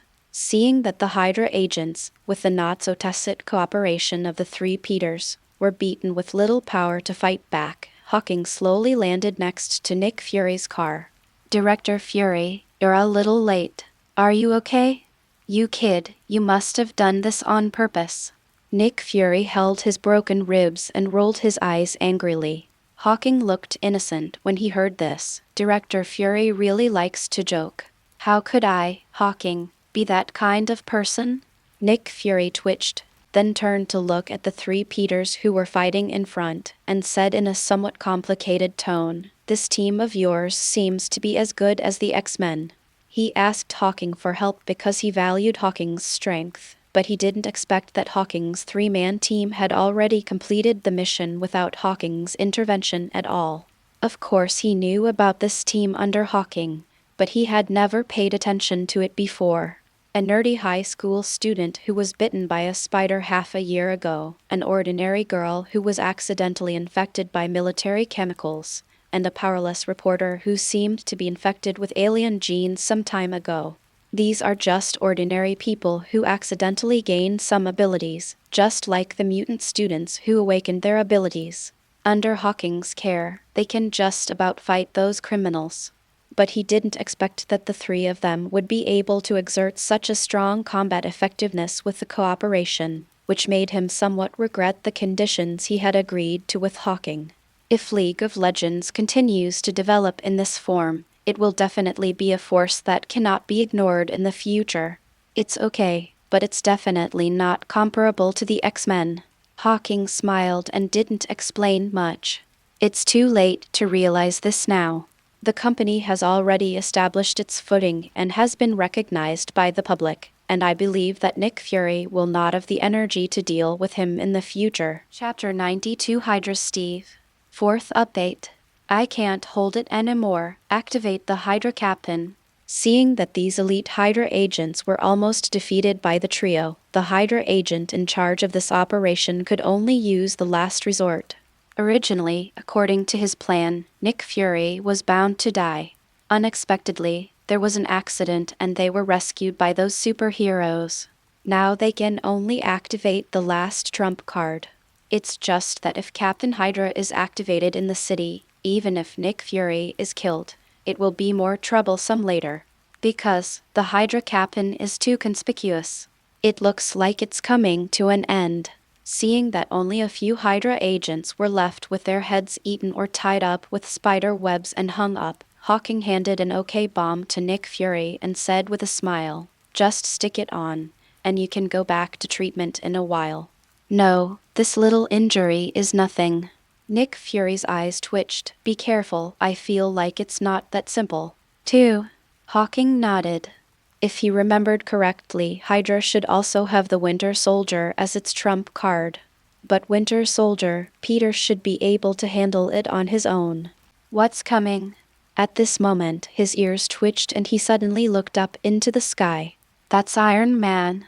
The thing flying towards this side at this time is a huge mecha. It looks a bit like the first Mark suit made by Iron Man in the movie, but it is obviously more than 10 times larger. That's why he mistakenly thought it was Iron Man. It's just not right. It's only 2004. There are still a few years before Tony becomes Iron Man, and I've never heard that Tony has developed the Iron Man suit in advance. Hydra Stomper. Nick Fury, who was half lying in the car at this time, also saw the huge mecha flying in the distance, and he suddenly sat up in shock. After hearing this, Hawking immediately asked, "What Hydra Stomper?" The Hydra Stomper is a humanoid mecha piloted by Captain Carter's friend Steve Rogers. It came from an accidental experiment by Howard Stark. There is only one of them. It assisted Captain Carter in defeating the Red Skull, but then he disappeared unexpectedly, and there are still no clues. Let your teammates beware. The Hydra Stomper is extremely powerful and could crush tanks and bend gun barrels during World War II. Now it seems that it has been modified and upgraded again by Hydra. Not only is it several times larger, it is also estimated to have a lot of weapons installed. Seeing the appearance of the Hydra Stomper, Nick Fury's expression suddenly became serious. But Hawking was stunned on the spot. "Hydra Steve." When he read Pietro's comics, he only knew that the super soldier potion was accidentally injected into Carter, so the history of Captain America was rewritten and he became Captain Carter. But I didn't expect that there were other situations. In other words, the person controlling the mecha now should be Hydra Steve Rogers, whose memory was washed away by Hydra and then turned into a puppet. Well, it doesn't really matter, it has nothing to do with him. The big guy is coming, you three be careful. Hawking gave a warning. But as soon as he finished speaking, the Hydra Trampler, who was still some distance away, had already launched a long-range attack. 4 small missiles flew out directly from its back, aiming directly at Jessica, who had control of the air. Jessica reacted quickly and dodged immediately. Unexpectedly, the missile actually had a tracking function, and it turned around and continued to shoot at her the moment it missed. She had no time to dodge, so she had to pick up a large shield in front of her and resist. Boom! Boom! Boom! Boom! Jessica was blasted directly from the air. Fortunately, Peter, who has a spider sense, immediately shot out spider silk to stick to Jessica and rescued her. Venom grabbed the Hydra police car next to it and smashed it with all his strength at the Hydra Trampler in the air. But perhaps due to the distance, the Hydra Trampler easily dodged the blow. Arriving above the battlefield, the Hydra Trampler immediately aimed his hands in the direction of the black car where Hawking and Nick Fury were sitting. His mission was to kill Nick Fury, and nothing else mattered. Just when he was about to fire a powerful explosive bomb at the black car, 2 metal javelins accurately pierced his hands. It was Jessica who had recovered and fired the long-range javelin attack. At the same time, Peter and Venom, who had already taken advantage of the opportunity to arrive at the buildings on both sides, also flew towards the Hydra Tramplers from both sides. Peter circled around it quickly like a spider, trying to wrap its silk into a pupa. Venom, on the other hand, uses his liquefied body and powerful strength to work hard to destroy the armor on the Hydra Trampler. The Hydra Trampler was forced to land, and then he activated his rapidly rotating blades and various high-tech weapons to drive away the 2 men. At the same time, because the size of the Hydra Trampler was too large, it was very eye-catching when flying in the air, attracting many ordinary people who were watching the excitement and gathered towards the battlefield. This includes the famous Tony Stark. 2 minutes ago, Tony Stark was driving a luxury sports car on the streets of New York and was rushing to the Stark Group building. I had too much fun with some Hollywood actresses last night, so I got up late this morning. What is that? A huge green mecha flew over his head, which immediately caught his attention. After observing it carefully, he immediately kicked the accelerator and chased after the mecha. Because he had already recognized that it was the humanoid pilotable mecha called Hydra Trampler that his father had talked about when he was alive. His father once said that during World War II, with the help of a special item, he accidentally created a very powerful pilotable humanoid mecha. Later, his father always wanted to mass-produce it, but he failed because of immature technology. After years of research, only a large arc reactor was left in the headquarters Stark building that could only be used for viewing but could not be used in practical applications. But today, he actually saw with his own eyes the mecha that his father had been obsessed with, so how could he give up just like that? Chasing the Hydra Trampler, which was much larger than what his father said, he soon came to the outskirts of the intersection where Nick Fury was ambushed. It's just that at this time, police officers playing the role of Hydra agents had already set up roadblocks in the periphery to remind them to check the road and take a detour. But how could he be a stickler for the rules? He simply ignored the roadblocks set up by the police and rushed in. Soon, he saw the battle between the 3 Peters and the Hydra Tramplers from a distance. Chapter 93: The Crushing Power of Hawking, 5th Update. Is this a darkening, strong 3-pointer? Sitting in the passenger seat, Hawking thought to himself as he watched the battle between the 3 Peters and the Hydra Stomper operated by Steve in front of him. Even if the real Captain America had to deal with Peter, Venom, and Jessica at the same time, he probably wouldn't have a good chance of winning. But now Steve, who was controlling the mecha, after a brief fight with the 3 Peters, relied on the various weapons on the mecha to suppress the 3 of them. Not that this mecha is really that powerful. The power displayed by the mecha is indeed very strong, but Peter, Jessica, and Venom are weak in power, and each has other abilities, so they can fight as a team. In addition, the three of them have smaller bodies and are more flexible, while the mecha has a larger body and bigger flaws, so they shouldn't be suppressed. The real power is Steve Rogers, who controls the machine inside and has rich combat experience and strong combat instincts. This reminded him of the first time Steve met Peter in the main world. His strength and reaction speed were not as good as Peter's, but he easily suppressed Peter with his combat experience. Also, after picking up Mjolnir and gaining the power of 4, you can also fight Thanos without gems. Steve's strength is not only due to the bottle of Super Soldier Potion, but the power given to him by that bottle of Super Soldier Potion may not necessarily be comparable to that of an ordinary soldier in Asgard. But he became one of the most important leaders of the Avengers. Compared with Steve, who has rich combat experience, Peter and Jessica have just entered college and have only acquired their abilities for more than half a year. Although they have his guidance and training, they are still far behind. Venom is better. Eddie can't fight, but Venom's fighting instinct is pretty good. But this was the reason why he brought 3 people here. Otherwise, if he had taken action himself, the battle would have been over long ago. Aren't you going to help? Nick Fury looked at Hawking, who was looking at ease, and tried to explore without moving. In his opinion, Hawking was too calm. The strength of this Hydra Trampler was not weak. If an accident happened, would Hawking really be able to rescue him in time? He knew that Hyojin was strong, but that meant transforming into a giant ape.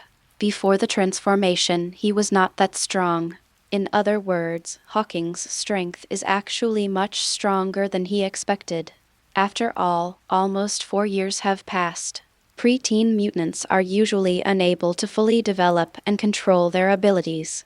Their abilities will become stable and powerful as they grow older. Of course, he knows this common sense. Hawking smiled and shook his head. I will take action if there is danger. The Hydra Trampler was also severely beaten by the 3 Peters at this time, and half of his arm was removed. It was hard to say who would win and who would lose. You're really sharp. You actually noticed the Venom's weakness so quickly. On the battlefield, the Hydra Stomper used the powerful fire-breathing device in the mecha to severely injure Venom at the cost of completely losing that half of his arm, forcing him to temporarily retreat into Eddie's body to recuperate. After carefully recalling the battle just now, Hawking quickly understood what happened. Steve is probably the most difficult Venom to find, ignoring all kinds of damage.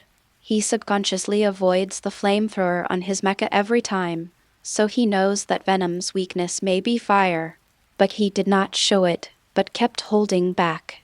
In the end, with the loss of half of his arm, which was not very important, he seized the opportunity to severely injure Venom and made him withdraw from the battlefield. Sit in the back. Venom was temporarily unable to fight. Eddie was just an ordinary person, and Hawking asked him to sit in the back. Without the human shield of Venom, the fight between Peter and Jessica was even more difficult, but the Hydra Trampler's movements were obviously much slower. It was unknown whether it was due to damage to the body or lack of energy. The smoke bomb seems wrong. It's sleeping gas. However, at this moment, the battlefield changed again. After Steve found that Jessica was difficult to catch at high altitude, he released smoke bombs to prevent her from seeing the battle scene below clearly, and then used instruments to locate Peter to attack. Peter didn't panic at all because he had a spider's sense and boldly dealt with it, hoping to consume the mecha's energy and bring it down. Unexpectedly, it didn't take long before I felt dizzy and then fainted. It turns out that Steve released not only smoke bombs, but also mixed with sleeping gas. Peter's spider sense made it difficult for him to be hit, but how could he hide in a large area of smoke? The more hypnotic gas you inhale as you exercise, the more likely you will be infected. When she discovered that Peter's voice had disappeared from the communicator, Jessica, who had no idea what was going on in the air, became concerned and confused. She rushed down regardless of everything, and naturally fainted on the ground with Peter. Just when Steve was about to pilot the Hydra Stomper, take out the unconscious Peter and Jessica, and then kill Nick Fury to complete the mission, Hawking finally took action. The wind is swirling. Putting on the golden armor, he reached forward and pointed forward, using the whirlwind spell, and all the smoke was cleared away in an instant. Zombies are floating. Then he clicked twice on the unconscious Peter and Jessica. The two of them floated directly into the air and flew in front of Hawking. Seeing this, Steve over there quickly raised his remaining right hand, quickly gathering all the remaining energy, intending to take the opportunity to kill the target, and all interferes in one fell swoop. When Hawking saw this, he just raised his hand slightly, Q and slash. A rotating disc of air burst out under Hawking's thoughts, shooting directly at the right arm of the Hydra Trampler. Upon seeing this, Steve quickly operated the mecha to avoid danger and ducked sideways. Unfortunately, Kai-Yuan slash is not a bullet. It will not turn when it is fired. Under Hawking's thoughts, it also deflected and hit directly the right arm that was gathering energy brush. As if cutting tofu, the entire right arm of the Hydra Trampler fell directly. However, this was not the end. Under the control of Hawking, the Kai-Yuan slash wandered around the Hydra Trampler for a while before gradually dissipating. Brush, brush, brush. In an instant, the Hydra Trampler's head, left leg, right leg, and other parts were all turned into smooth fragments, leaving only the middle chest containing Steve, which was still intact. No matter how much experience, strategy, or plan you have in the face of absolute power, it's all in vain. Are you right, Director Fury? Handing Peter and Jessica to Eddie, Hawking said pointedly towards Nick Fury. Don't you want to test my bottom line? Then let me take a good look at you. I will see you flustered and fearful. Mr. Hawking has a point. Nick Fury was quite shocked when he saw that the Hydra Trampler who had just defeated the three Peters was like a toy in front of Hawking and was easily solved with one move. It turns out that even if Hawking doesn't turn into a giant ape at this time, he already has such terrifying strength. Chapter 94 Tony Stark's Thoughts First Update. Chapter 94 Tony Stark's Thoughts First Update. The mission is not over yet. I can fight like this all day long. While Hawking was talking to Nick Fury, the remaining was suddenly kicked open. A man with big breasts wearing a black tight-fitting suit and a very perky butt walked away with a square-shaped shield come out. He shouted loudly, rushed towards Hawking at an extremely fast speed, and then launched a set of vicious combos, hitting Hawking's vitals with each move. Even after being brainwashed by Hydra, this never-give-up character has not changed. As expected of you, Mr. Buttocks. Seeing that Hydra's Steve planned to engage in hand-to-hand combat with him, Hawking smiled and shook his head. His body stayed still and he just stretched out 2 fingers to block all Hydra Steve's moves down. Obviously, although the thin Steve was not injected with the genuine super soldier drug due to an accident, he was also injected with the drug developed by Hydra after being controlled by Hydra. So now he has still become the muscular man with a super figure. But the uniform he is wearing has become black, and the uniform is also printed with a Hydra logo. The shield changed from a vibranium shield to a square-shaped metal shield. But even so, under Hawking's absolute strength and speed, these skills of his were of no use at all. If you use 4 tails and Tai Chi to dial 1,000, the upper limit is only 1,000 katas. It is impossible for you to dial 1,000,000 katas. Mr. Hawking, if you can, please don't hurt his life. He should be Steve Rogers of the Howling Commandos during World War II. He may have been controlled by Hydra in a special way. Nick Fury, who was sitting in the car, took a closer look at Steve's appearance and quickly recognized that he was the Steve that Captain Carter was looking for, who had disappeared for decades. Although he has become much stronger, as a level 10 agent, he still has the ability to identify people. Not to mention the Hydra Trampler who also disappeared at that time. Collapse. Reaching out to flick off Steve's shield, Hawking suddenly accelerated, reached out and touched Steve's forehead, and knocked Steve down with a stun spell. Even if Nick Fury doesn't speak, he won't kill Steve. He doesn't completely consider interests when doing things, and he still has some humanity. It's not easy for Steve and Carter, the pair of hard-luck lovers. Either he is frozen, or she is in a different space. Director Fury, you owe me another favor. After putting Steve down, Hawking picked him up and handed him to Nick Fury and smiled. Nick Fury was stunned for a moment and said helplessly, "Okay, I owe you a favor." "Ha ha ha, you're kidding, Director Fury, you don't have a sense of humor at all." "I, Hawking, am the kind of person who cares about everything." Hawking smiled, and then a few waking spells woke up the unconscious Peter and Jessica. "Director Fury, since the mission is completed, we will withdraw." After waving hello, he led the trio out of the intersection. After the four Hawkings left, Nick Fury murmured, "This guy, I can't see through him now." Forcibly interrupting his thoughts, the focus should not be on Hawking now, but on the next plan.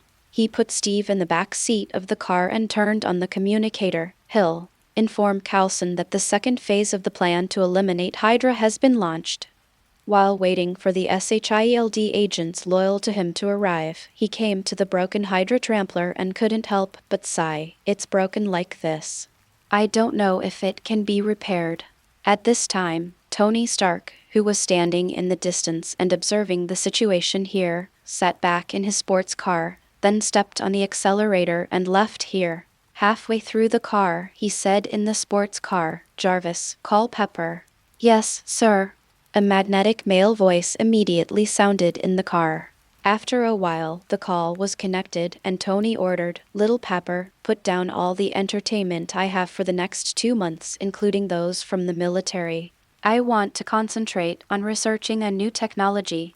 The battle he just saw gave him great inspiration. Thinking of the Hydra Trampler mecha that his father had always been obsessed with during his lifetime, he was determined to shrink the arc reactor and use it as a power source to make a set of battle armor. However, he didn't like the big, stupid, and ugly-looking Hydra Trampler just now. He wanted to make a kind of armor that could be worn close to the body, far superior to the cool armor invented by his father. And he suddenly became interested in those superheroes. Maybe after making it himself, he could also use the armor to become a superhero, which would be quite popular.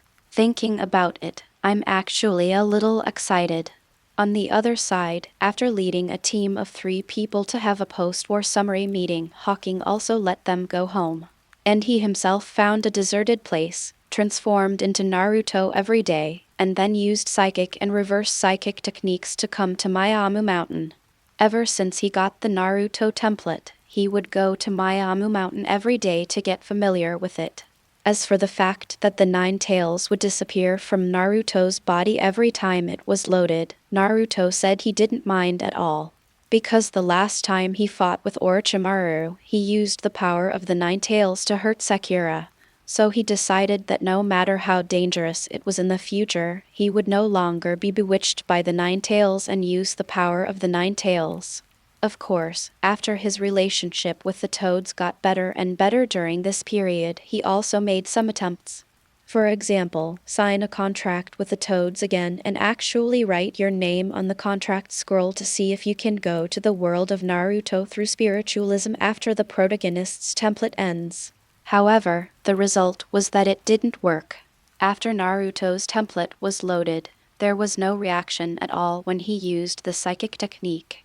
Therefore, he concluded that necromancy, a time-space ninjutsu that was not rare in the Hokage world, could not be teleported across different worlds.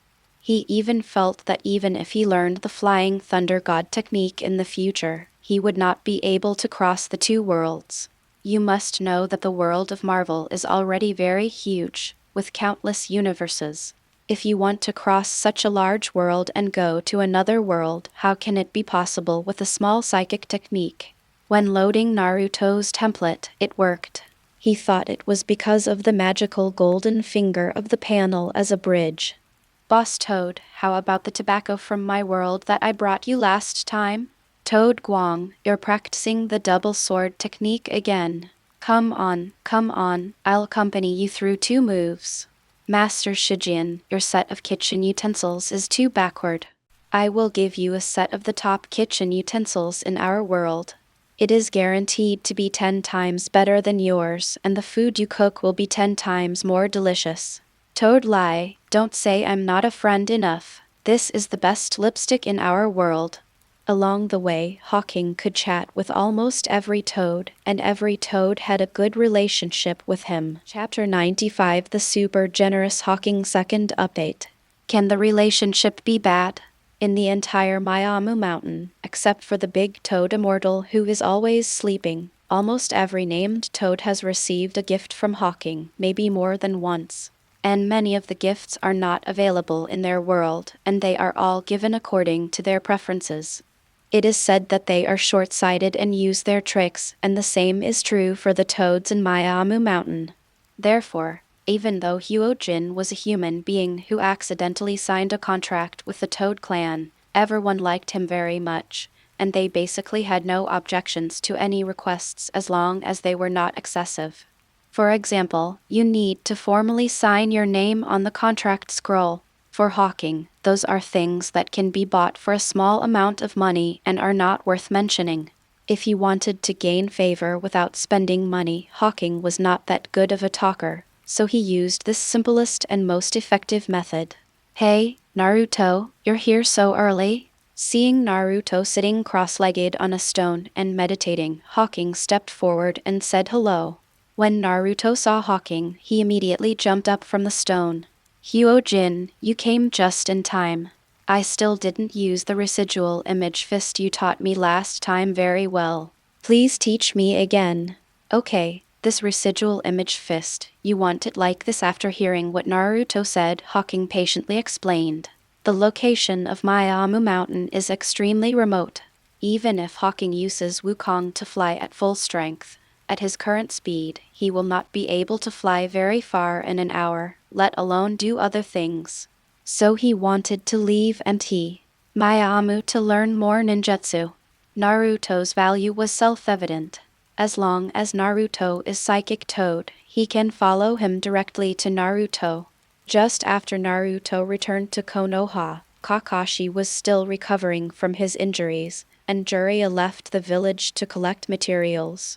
He wanted to improve his strength so that he could catch up with Sasuke, but he had no clue. So Hawking asked Naruto to come to Miaomu Mountain frequently to communicate with him on the pretext of teaching Naruto the residual image boxing. After getting along with him for this period of time, Naruto already regarded him as an excellent friend. I had Naruto's memory, knew all his preferences, and was willing to teach some special moves and taijutsu skills, so how could I not win? After some exchanges, Naruto was finally able to successfully use the second image fist. Hawking, thank you so much. By the way, I have good news for you. Granny Tsunade has agreed to let you visit Konoha. That's great. What you have always seen is the Konoha in your memory. This time you can finally see the real Konoha. Hawking's eyes lit up immediately after hearing this. He has always wanted to go to Konoha to see if he can get more ninjutsu from Konoha, but because it involves the 9 tails, Naruto and Jiraiya must report his situation to the current 5th Hokage, Tsunade. As the Hokage, Tsunade naturally wanted to inform other high-level officials in Konoha about this matter. In view of the fact that this matter is too bizarre, Naruto is not allowed to use psychic techniques to channel Hawking before the specific results are discussed. Now it seems that the high-level officials of Konoha must have come up with the result and want to see him. There is not much time left today, so at 11 o'clock tomorrow morning, you can channel me on time.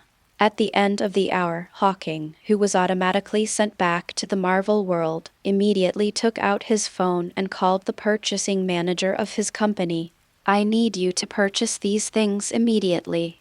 The next day, 11 o'clock, Hawking left home and found a relatively remote place, loaded the Naruto template, skillfully used necromancy to summon a little toad, and then used reverse necromancy to come to Miaomu Mountain.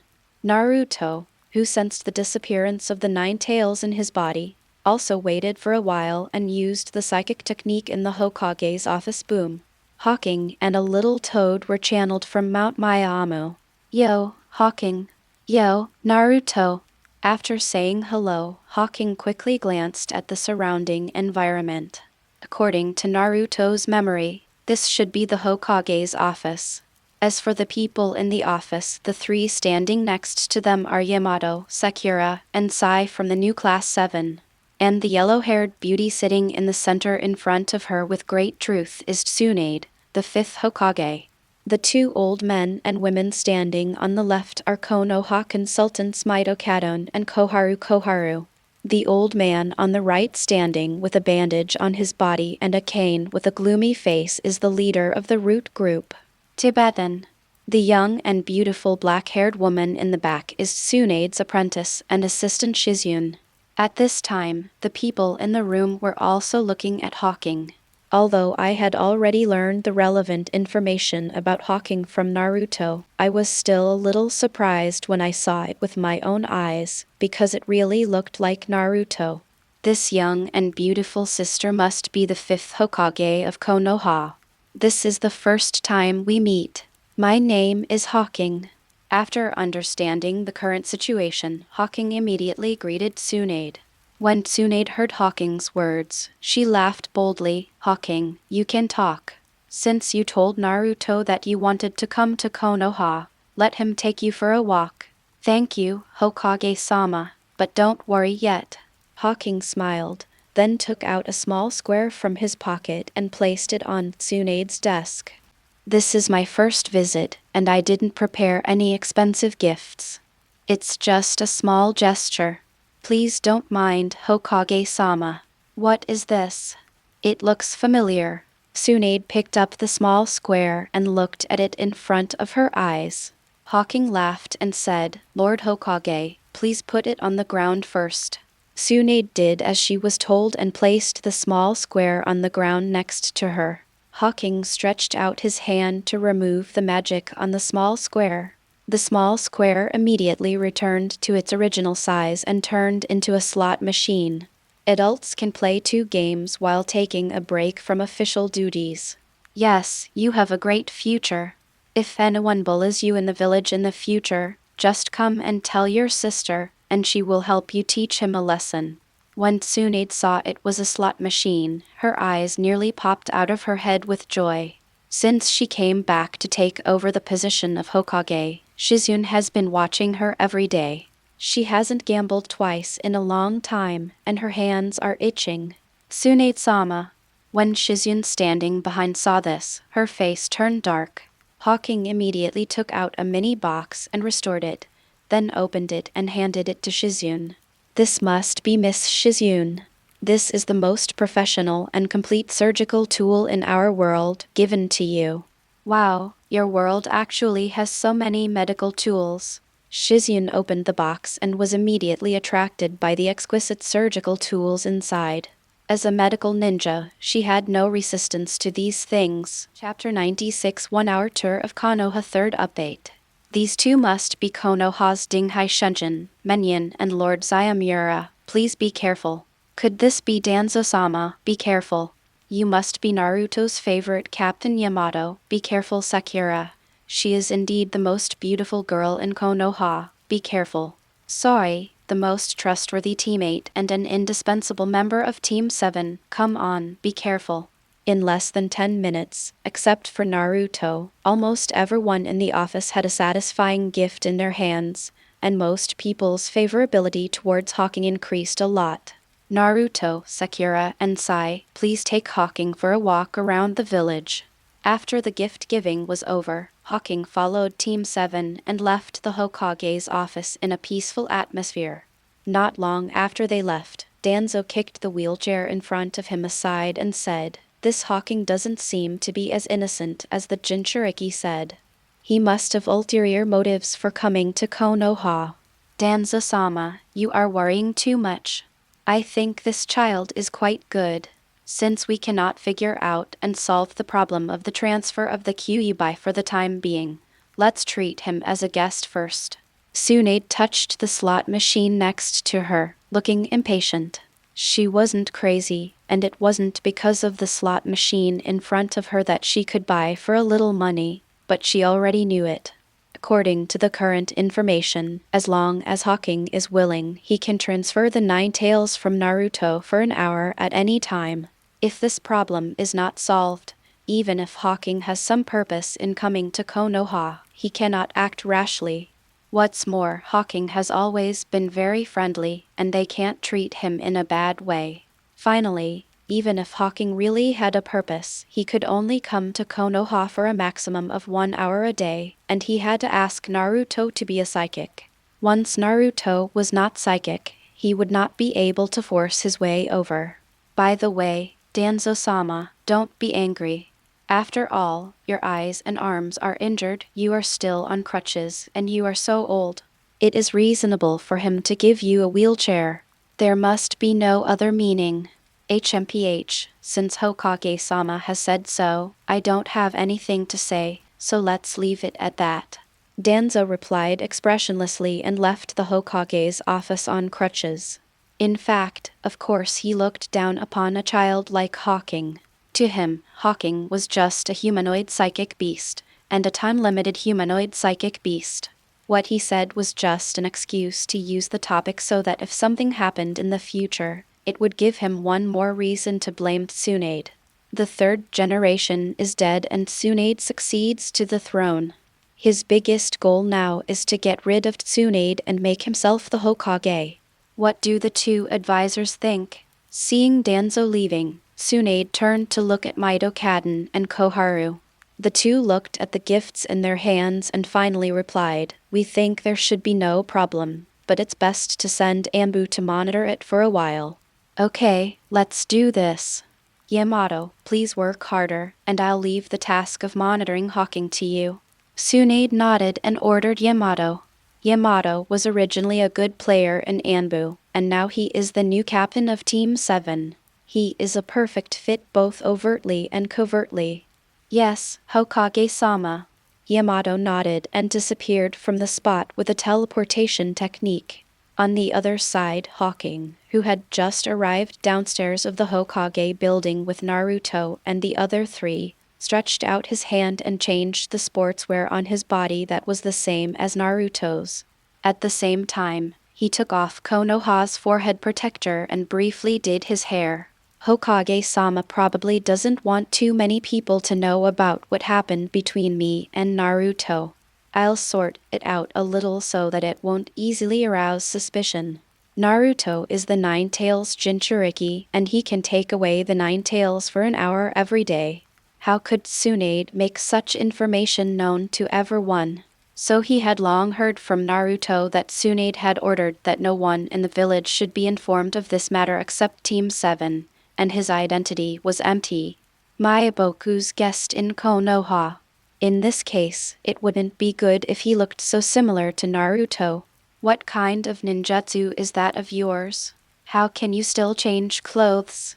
Sakura looked curious as she watched Hawking change his clothes instantly. The transformation technique means that the whole body changes together, but the clothes cannot be changed individually. I know, Hawking told me that this is magic, a power in their world. Before Hawking could answer, Naruto had already explained it to him. He often saw Hawking using magic at MT Miaomu, so he naturally asked the same question. Magic, if I knew this, I wouldn't have to buy clothes anymore. I could make all kinds of beautiful clothes. It would be great. Sakura's eyes suddenly brightened. No, we can't learn it. Hawking said that to learn magic, you must have the blood of a wizard, just like our bloodline limit. This is innate and cannot be learned. Naruto replied again for Hawking. Hawking smiled. You can tell me what kind of clothes you want, Sakura, and I can help you change them, but they can only last for 4 or 5 hours, and they will return to their original shape by then. Is it really possible? Sakura had a look of anticipation on her face. Hawking reached out to Sakura and gently said, flabby. Sakura's red coat immediately turned into a beautiful dress. Looking at the clothes on her body, Sakura, who had a good first impression of Hawking because of receiving gifts, now has a favorable impression. So next, under the leadership of Naruto, Sakura, and Sai, Hawking started his 1-hour tour of Konoha. Because the time was limited, I didn't go to many places. I just walked half a street and ate more than 100 bowls of Konoha's most famous Ikaraku ramen. As for who paid, Naruto should have paid originally, but how could the generous Hawking let the poor Naruto pay? He used the gold bars prepared in advance to exchange a large number of world coins on the street in advance. So Hawking paid for the guests along the way. Perhaps in the eyes of others, Hawking is like a big enemy who came to this world to give gifts and treat guests. But only Hawking himself knew that the money was nothing to him. Any superhero in the company could easily earn it back by accepting an advertisement. What he needs now is to increase his favorability, make Konoha ninjas like him, and reduce Konoha ninjas' wariness about him. Only in this way can he ensure that he can be channeled to Konoha by Naruto normally. Only by being channeled to Konoha by Naruto can he have the opportunity to obtain the ninjutsu of Konoha. It tastes great. My time is up. It's my first time visiting Konoha. I'm very happy. I'll see you tomorrow. After Ikaraku finished his ramen, Hawking waved goodbye to the 3 Narutos. Before the 3 of them could react, he disappeared out of thin air. Chapter 97 Professor X, Danger. 4th update. Can we really only stay for an hour? Seeing Hawking disappear without a trace, Sakura couldn't help but sigh. Hawking. I feel like he is a very gentle and kind person. Although the contact lasted only an hour, Hawking gave her a very good feeling. Not just because of his generosity and comfortable way of speaking, but of course this also accounts for part of the reason. The main thing is that feeling, a feeling that is different from their world. In the entire ninja world, Konoha is already the most peaceful and prosperous place, but there is still a lot of darkness hidden inside. Not to mention the experience over the years, I had a deep understanding of it during the Chunin examination. From the time you become a ninja, you will experience these, more or less. Except for a neurotic person like Naruto, it's hard for anyone to remain pure at heart. Most ninjas have some mental problems, even herself. The feeling Hawking gave her was very special. It didn't mean it was spotless, but it was a feeling she couldn't quite place. If Hawking knew what Sakura was feeling at this time, he would know what she wanted to express. Is Hawking a good man? Not really, but he is a normal person who grew up in a truly peaceful era. Maybe his growth was not perfect and he lacked family affection, but he has always grown up healthily. He was not like ninjas like Sakura and the others, who had already started taking missions when they were only 11 or 12 years old, carrying out various killings, with blood on their hands, and watching friends, companions, and even relatives they knew die one by one. Sometimes, for the benefit of the village, one has to refrain from doing things that go against one's own conscience. When he was 11 or 12 years old, he had not even graduated from elementary school. Later, even when he came to the Marvel world, his hands began to be stained with blood, but by then his mind had already matured and his 3 views had been finalized. And even in the Marvel world, he always does things according to his heart and does what he thinks is right. He has a warm family and people he wants to protect. Therefore, he may appear cunning, difficult to deal with, deep-minded, and calculating, but he will definitely not be psychologically twisted, perverted, or dark. These are some essential differences brought about by different worlds and different environments. In fact, Sakura is pretty good like this. Look at Naruto, who has been ostracized by the entire ninja village since he was a child. Sasuke was exterminated by his favorite brother since he was a child, and he bears a blood feud. Yeah, so when I'm with him, I feel very relaxed, and he's great. Naruto looked at the place where Hawking disappeared and murmured, "If I could be as powerful as Hawking, maybe I could bring Sasuke back last time. He is so powerful, more powerful than Sasuke." Sakura's eyes widened immediately. Hawking didn't seem very powerful to him. Naruto nodded. "His taijutsu is very strong. I feel he might be better than Sasuke." Sasuke was very strong. He had personally felt it in Orochimaru's base last time. But even though he was strong, there was no feeling that the gap was irreparable. But Hawking was different. During this period of time, when he was learning residual image boxing with Hawking at Miaomu Mountain, he was constantly sparring with Hawking. Although Hawking never really took action, he found that even if he tried his best and tried all means, he could not cause any harm to Hawking, and he could not even touch Hawking's clothes and feet. That feeling was just like the gap when he first saw Orochimaru during the Chunin exams. Therefore, he felt that Hawking's physical skills must be very strong. If he takes action, even Sasuke may not be his opponent. In particular, he had seen the scene where Hawking and Toad Guang were discussing. Toad Guang, who is slightly smaller than Toad Boss, holds 2 large knives more than 20 meters long. When competing with Hawking, he did not have the upper hand in terms of strength. On the other side, Seiya thoughtfully took out his notes and started writing furiously. He was not trying to record the information about Hawking conveyed in the conversation between Naruto and Sakura, but wrote very seriously, "The way to improve the bond between friends is to give more gifts and treat guests to dinner, and show that you are stronger than your friends." After reading in a book that giving nicknames to friends can enhance the relationship between friends, and then being beaten half to death by Sakura, he also learned to start looking for experience from some things around him. Just like today, he learned valuable experience from Hawking and planned to use it for experiments next time. But what kind of gift should I give? 2003, December 25th, Christmas. Today everyone got up early, turned on the heater, turned on the TV, sat on the carpet in the living room, took out the big socks specially used to hold gifts from under the Christmas tree, and began the happiest part of Christmas, opening gifts. The Oligs not only prepared gifts for Wanda and Pietro, but also prepared gifts for Hawking. Because in their eyes, Hawking is still an immature child. Those gifts were of little value to Hawking now and were of no use, but he was still very happy and carefully collected them. After opening the gifts, the family happily sat in the living room and watched the Christmas special.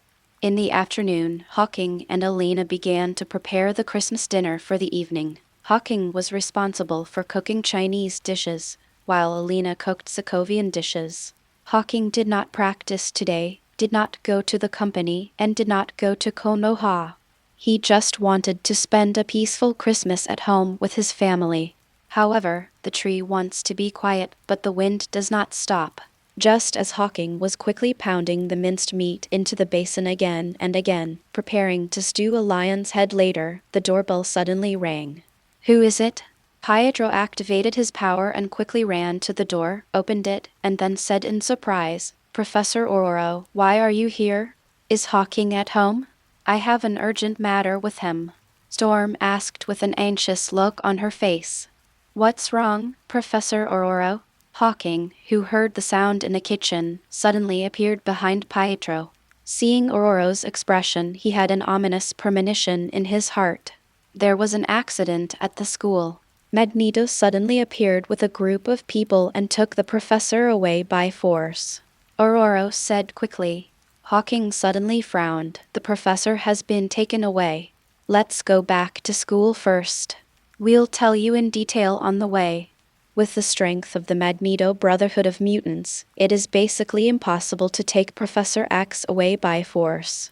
In addition to Magneto's helmet protection, the other mutants of the Brotherhood will be immobilized and controlled by Professor X the moment they encounter him.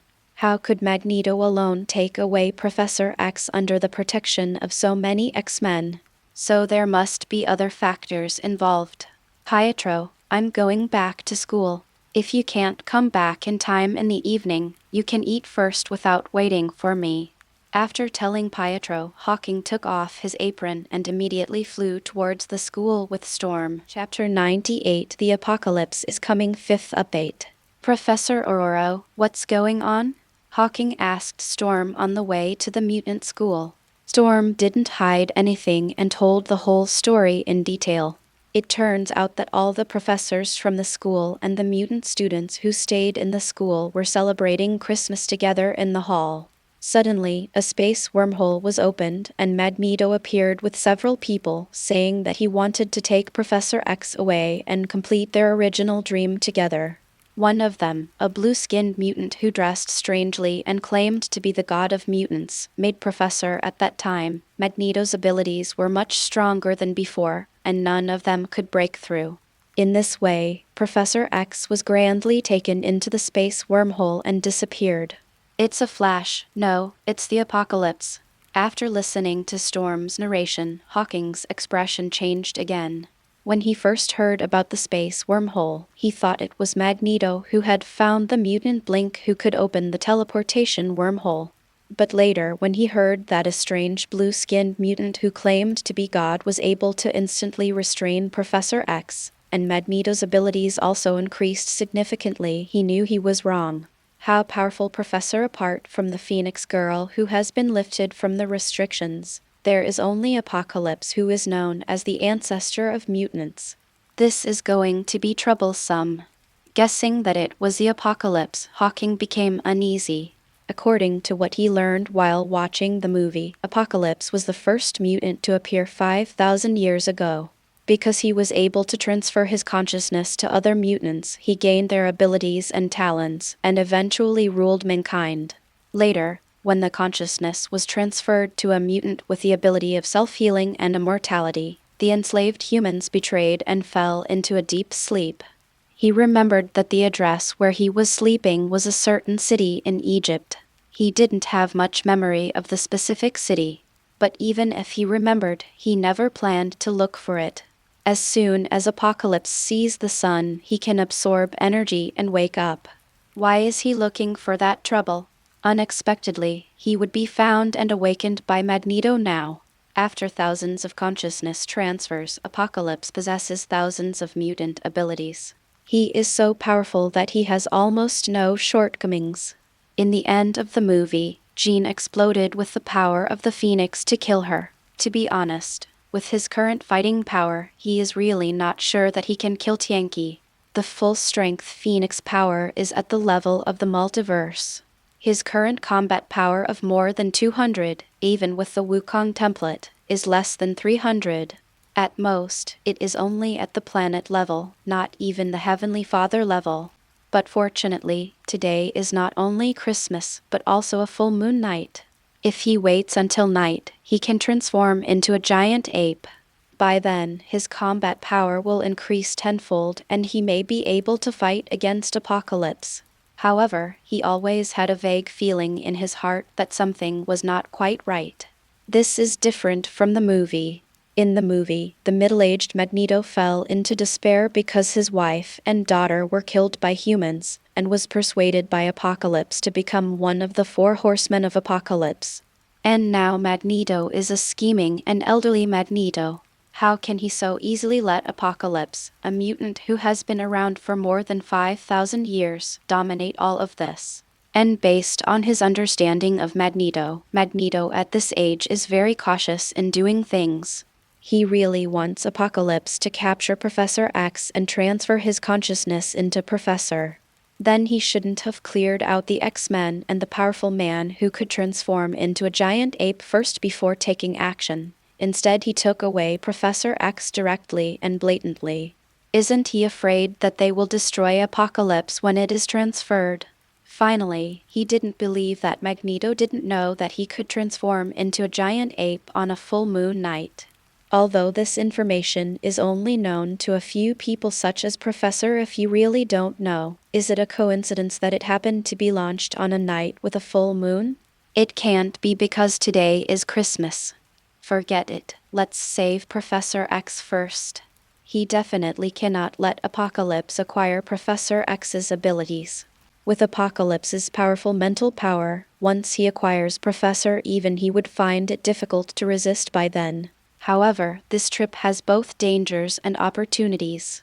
If you can defeat Apocalypse, you will definitely gain a lot of justice points, and you may directly unlock a new protagonist template.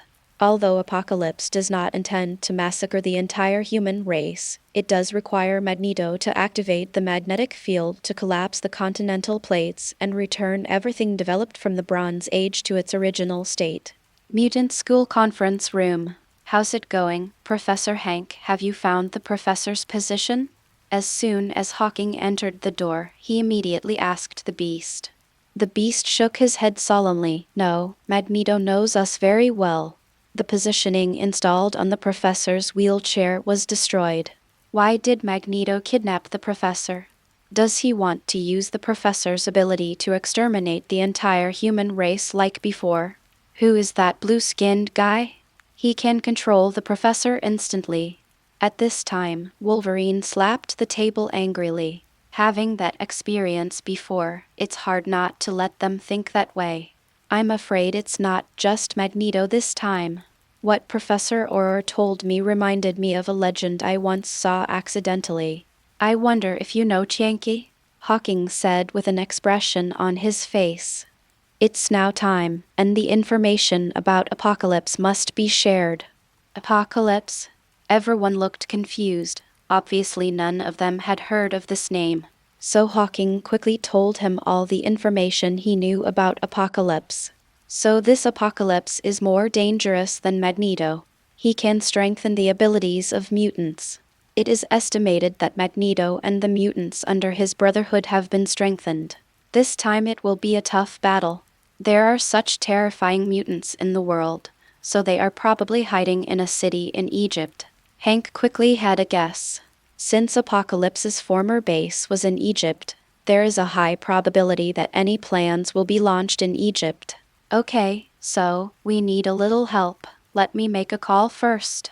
Hawking's mind turned around and he immediately took out his cell phone and dialed Nick Fury's number.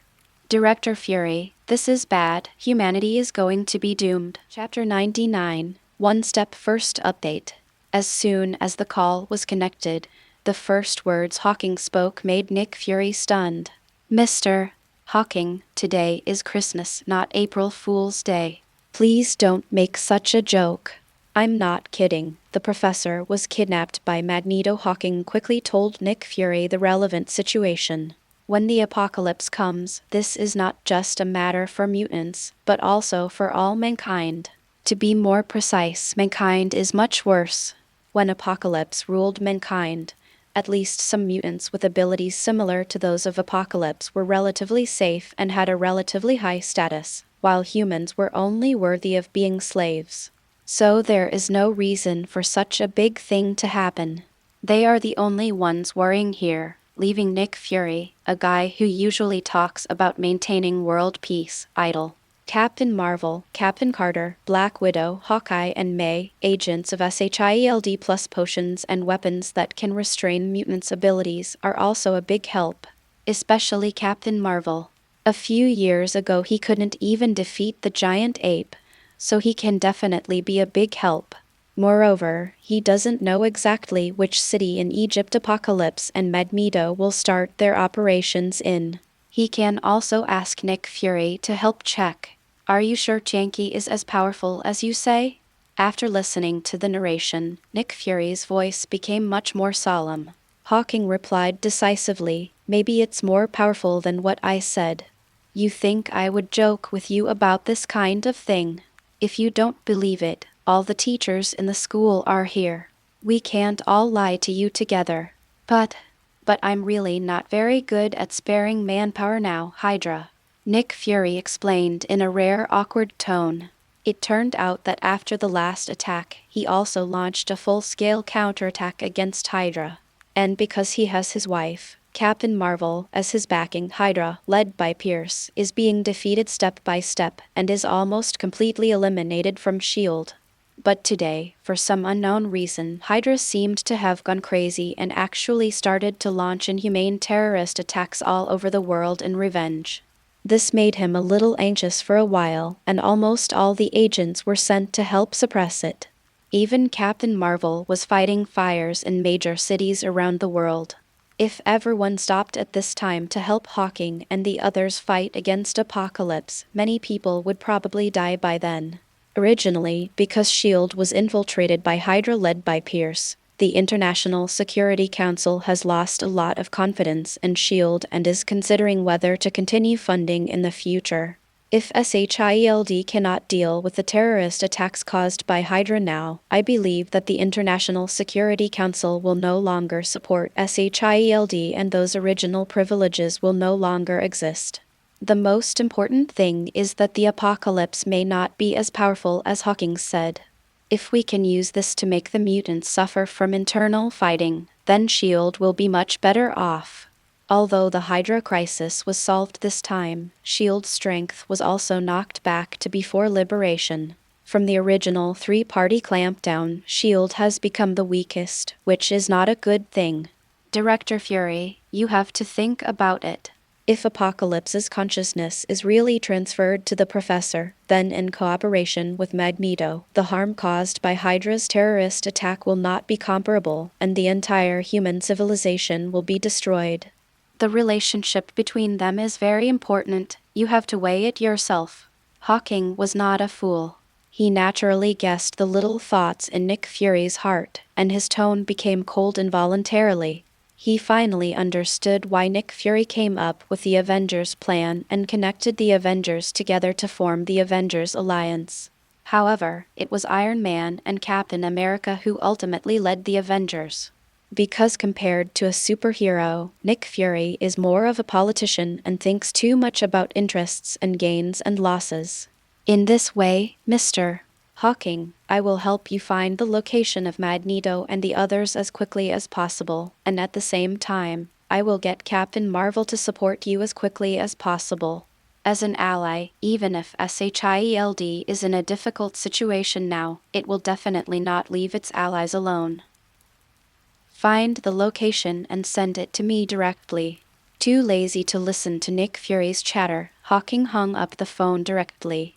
He knew very well that an old fox like Nick Fury could not change his mind with just a few words, so he simply stopped wasting time.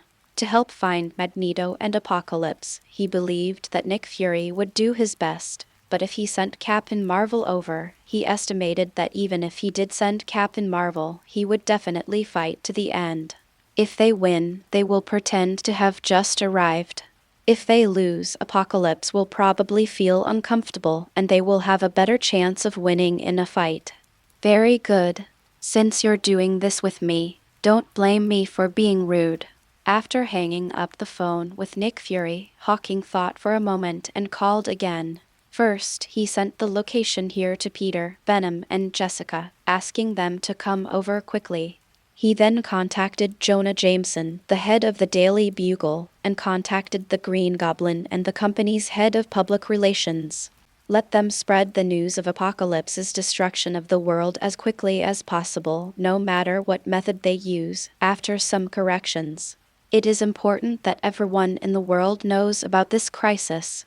At the same time, contact the most famous reporters in New York and ask them to come here. When the time comes, follow them and follow the reports in real time and broadcast live. Aren't you, S.H.I.E.L.D., unwilling to stand out? Well, let the League of Legends make a name for itself in this operation to save the world. Let all countries understand that when mankind faces such an irresistible crisis of annihilation, S.H.I.E.L.D. and the military of various countries are unreliable and can only be saved by the superheroes of their League of Legends. If he does a good job this time, he will no longer need Nick Fury to help handle government-related matters in the future, and the revenue of League of Legends International will skyrocket as a result. Hawking, what do you want? The X-Men next to them also looked confused when they heard the phone calls made by Hawking. Nick Fury and the others understood this, but what were the manipulations behind it?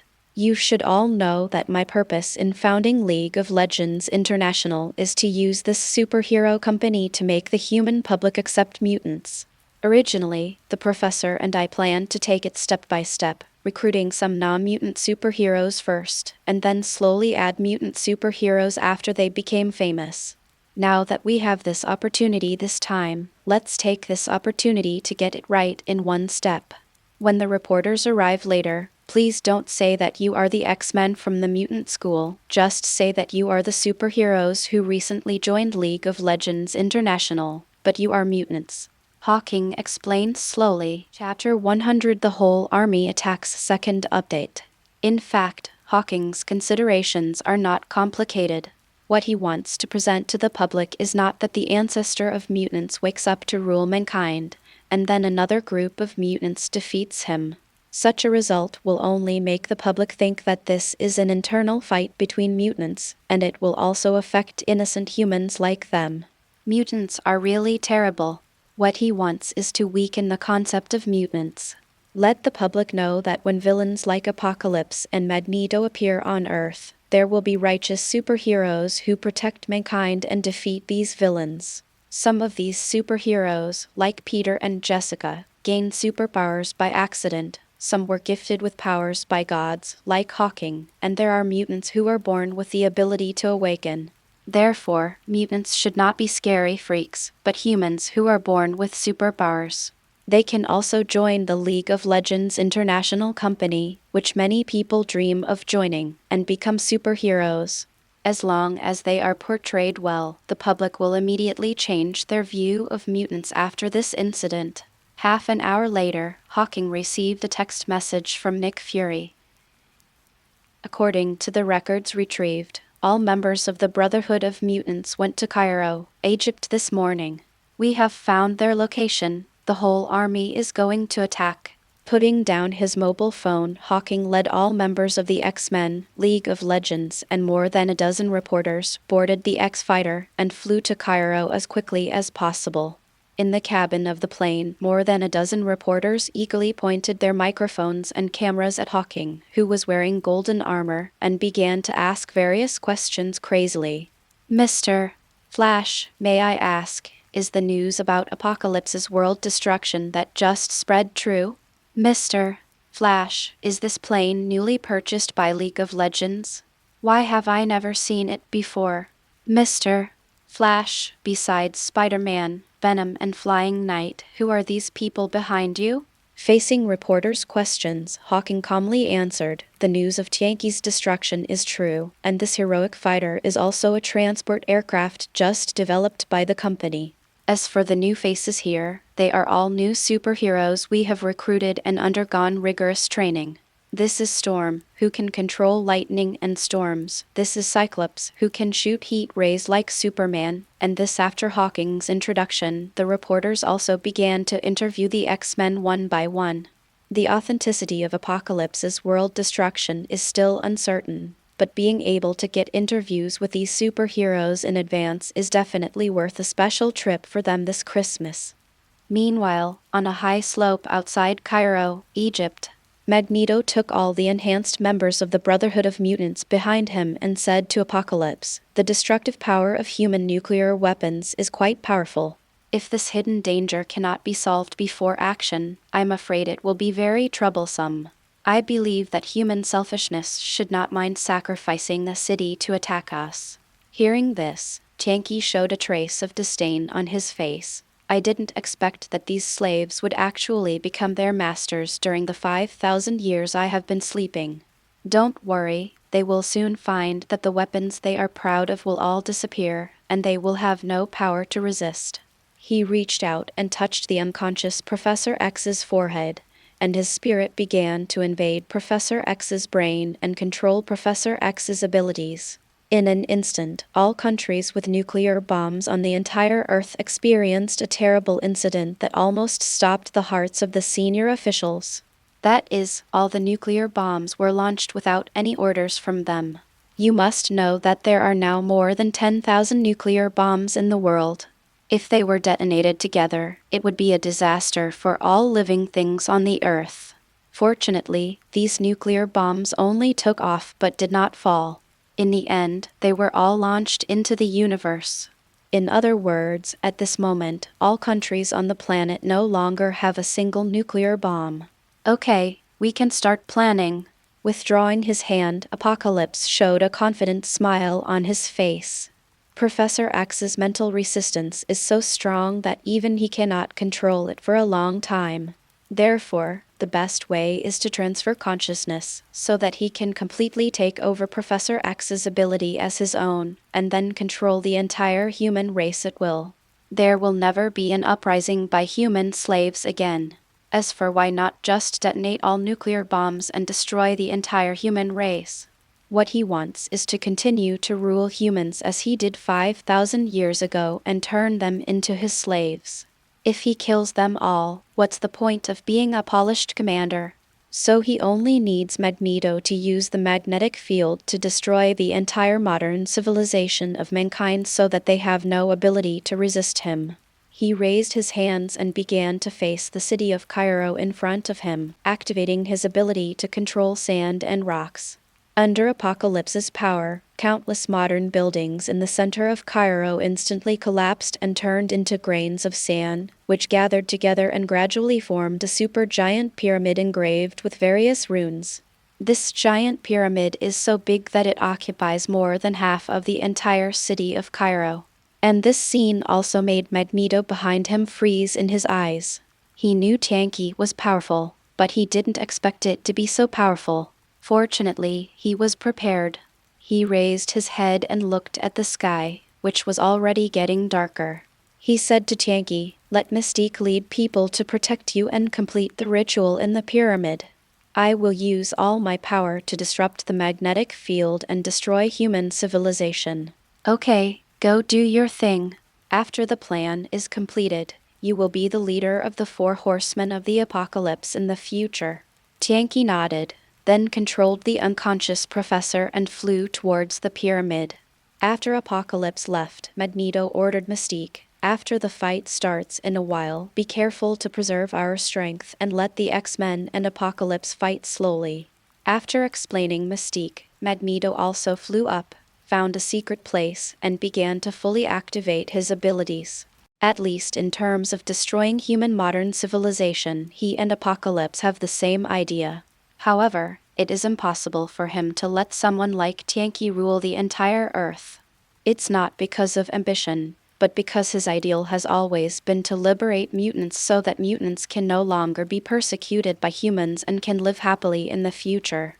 He even once wanted to kill all humans and leave only mutants on the Earth. But Apocalypse is different.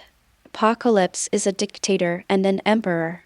Human beings are slaves in the eyes of Apocalypse, and mutants are also slaves in the eyes of Apocalypse, but they are slaves with a higher status, and as long as they have new abilities that he likes, their bodies and abilities will be taken away. This is not what he wants to see. So for Tanky, he is just using him, and after using him, he will naturally kill him. Alright legends, that's it for today. If you're ready for the next chapter, smash that like button and flood the comments right now. Remember, we've got 3 days to prove this story needs to continue. Subscribe so you don't miss the drop, and I'll meet you in the next audiobook.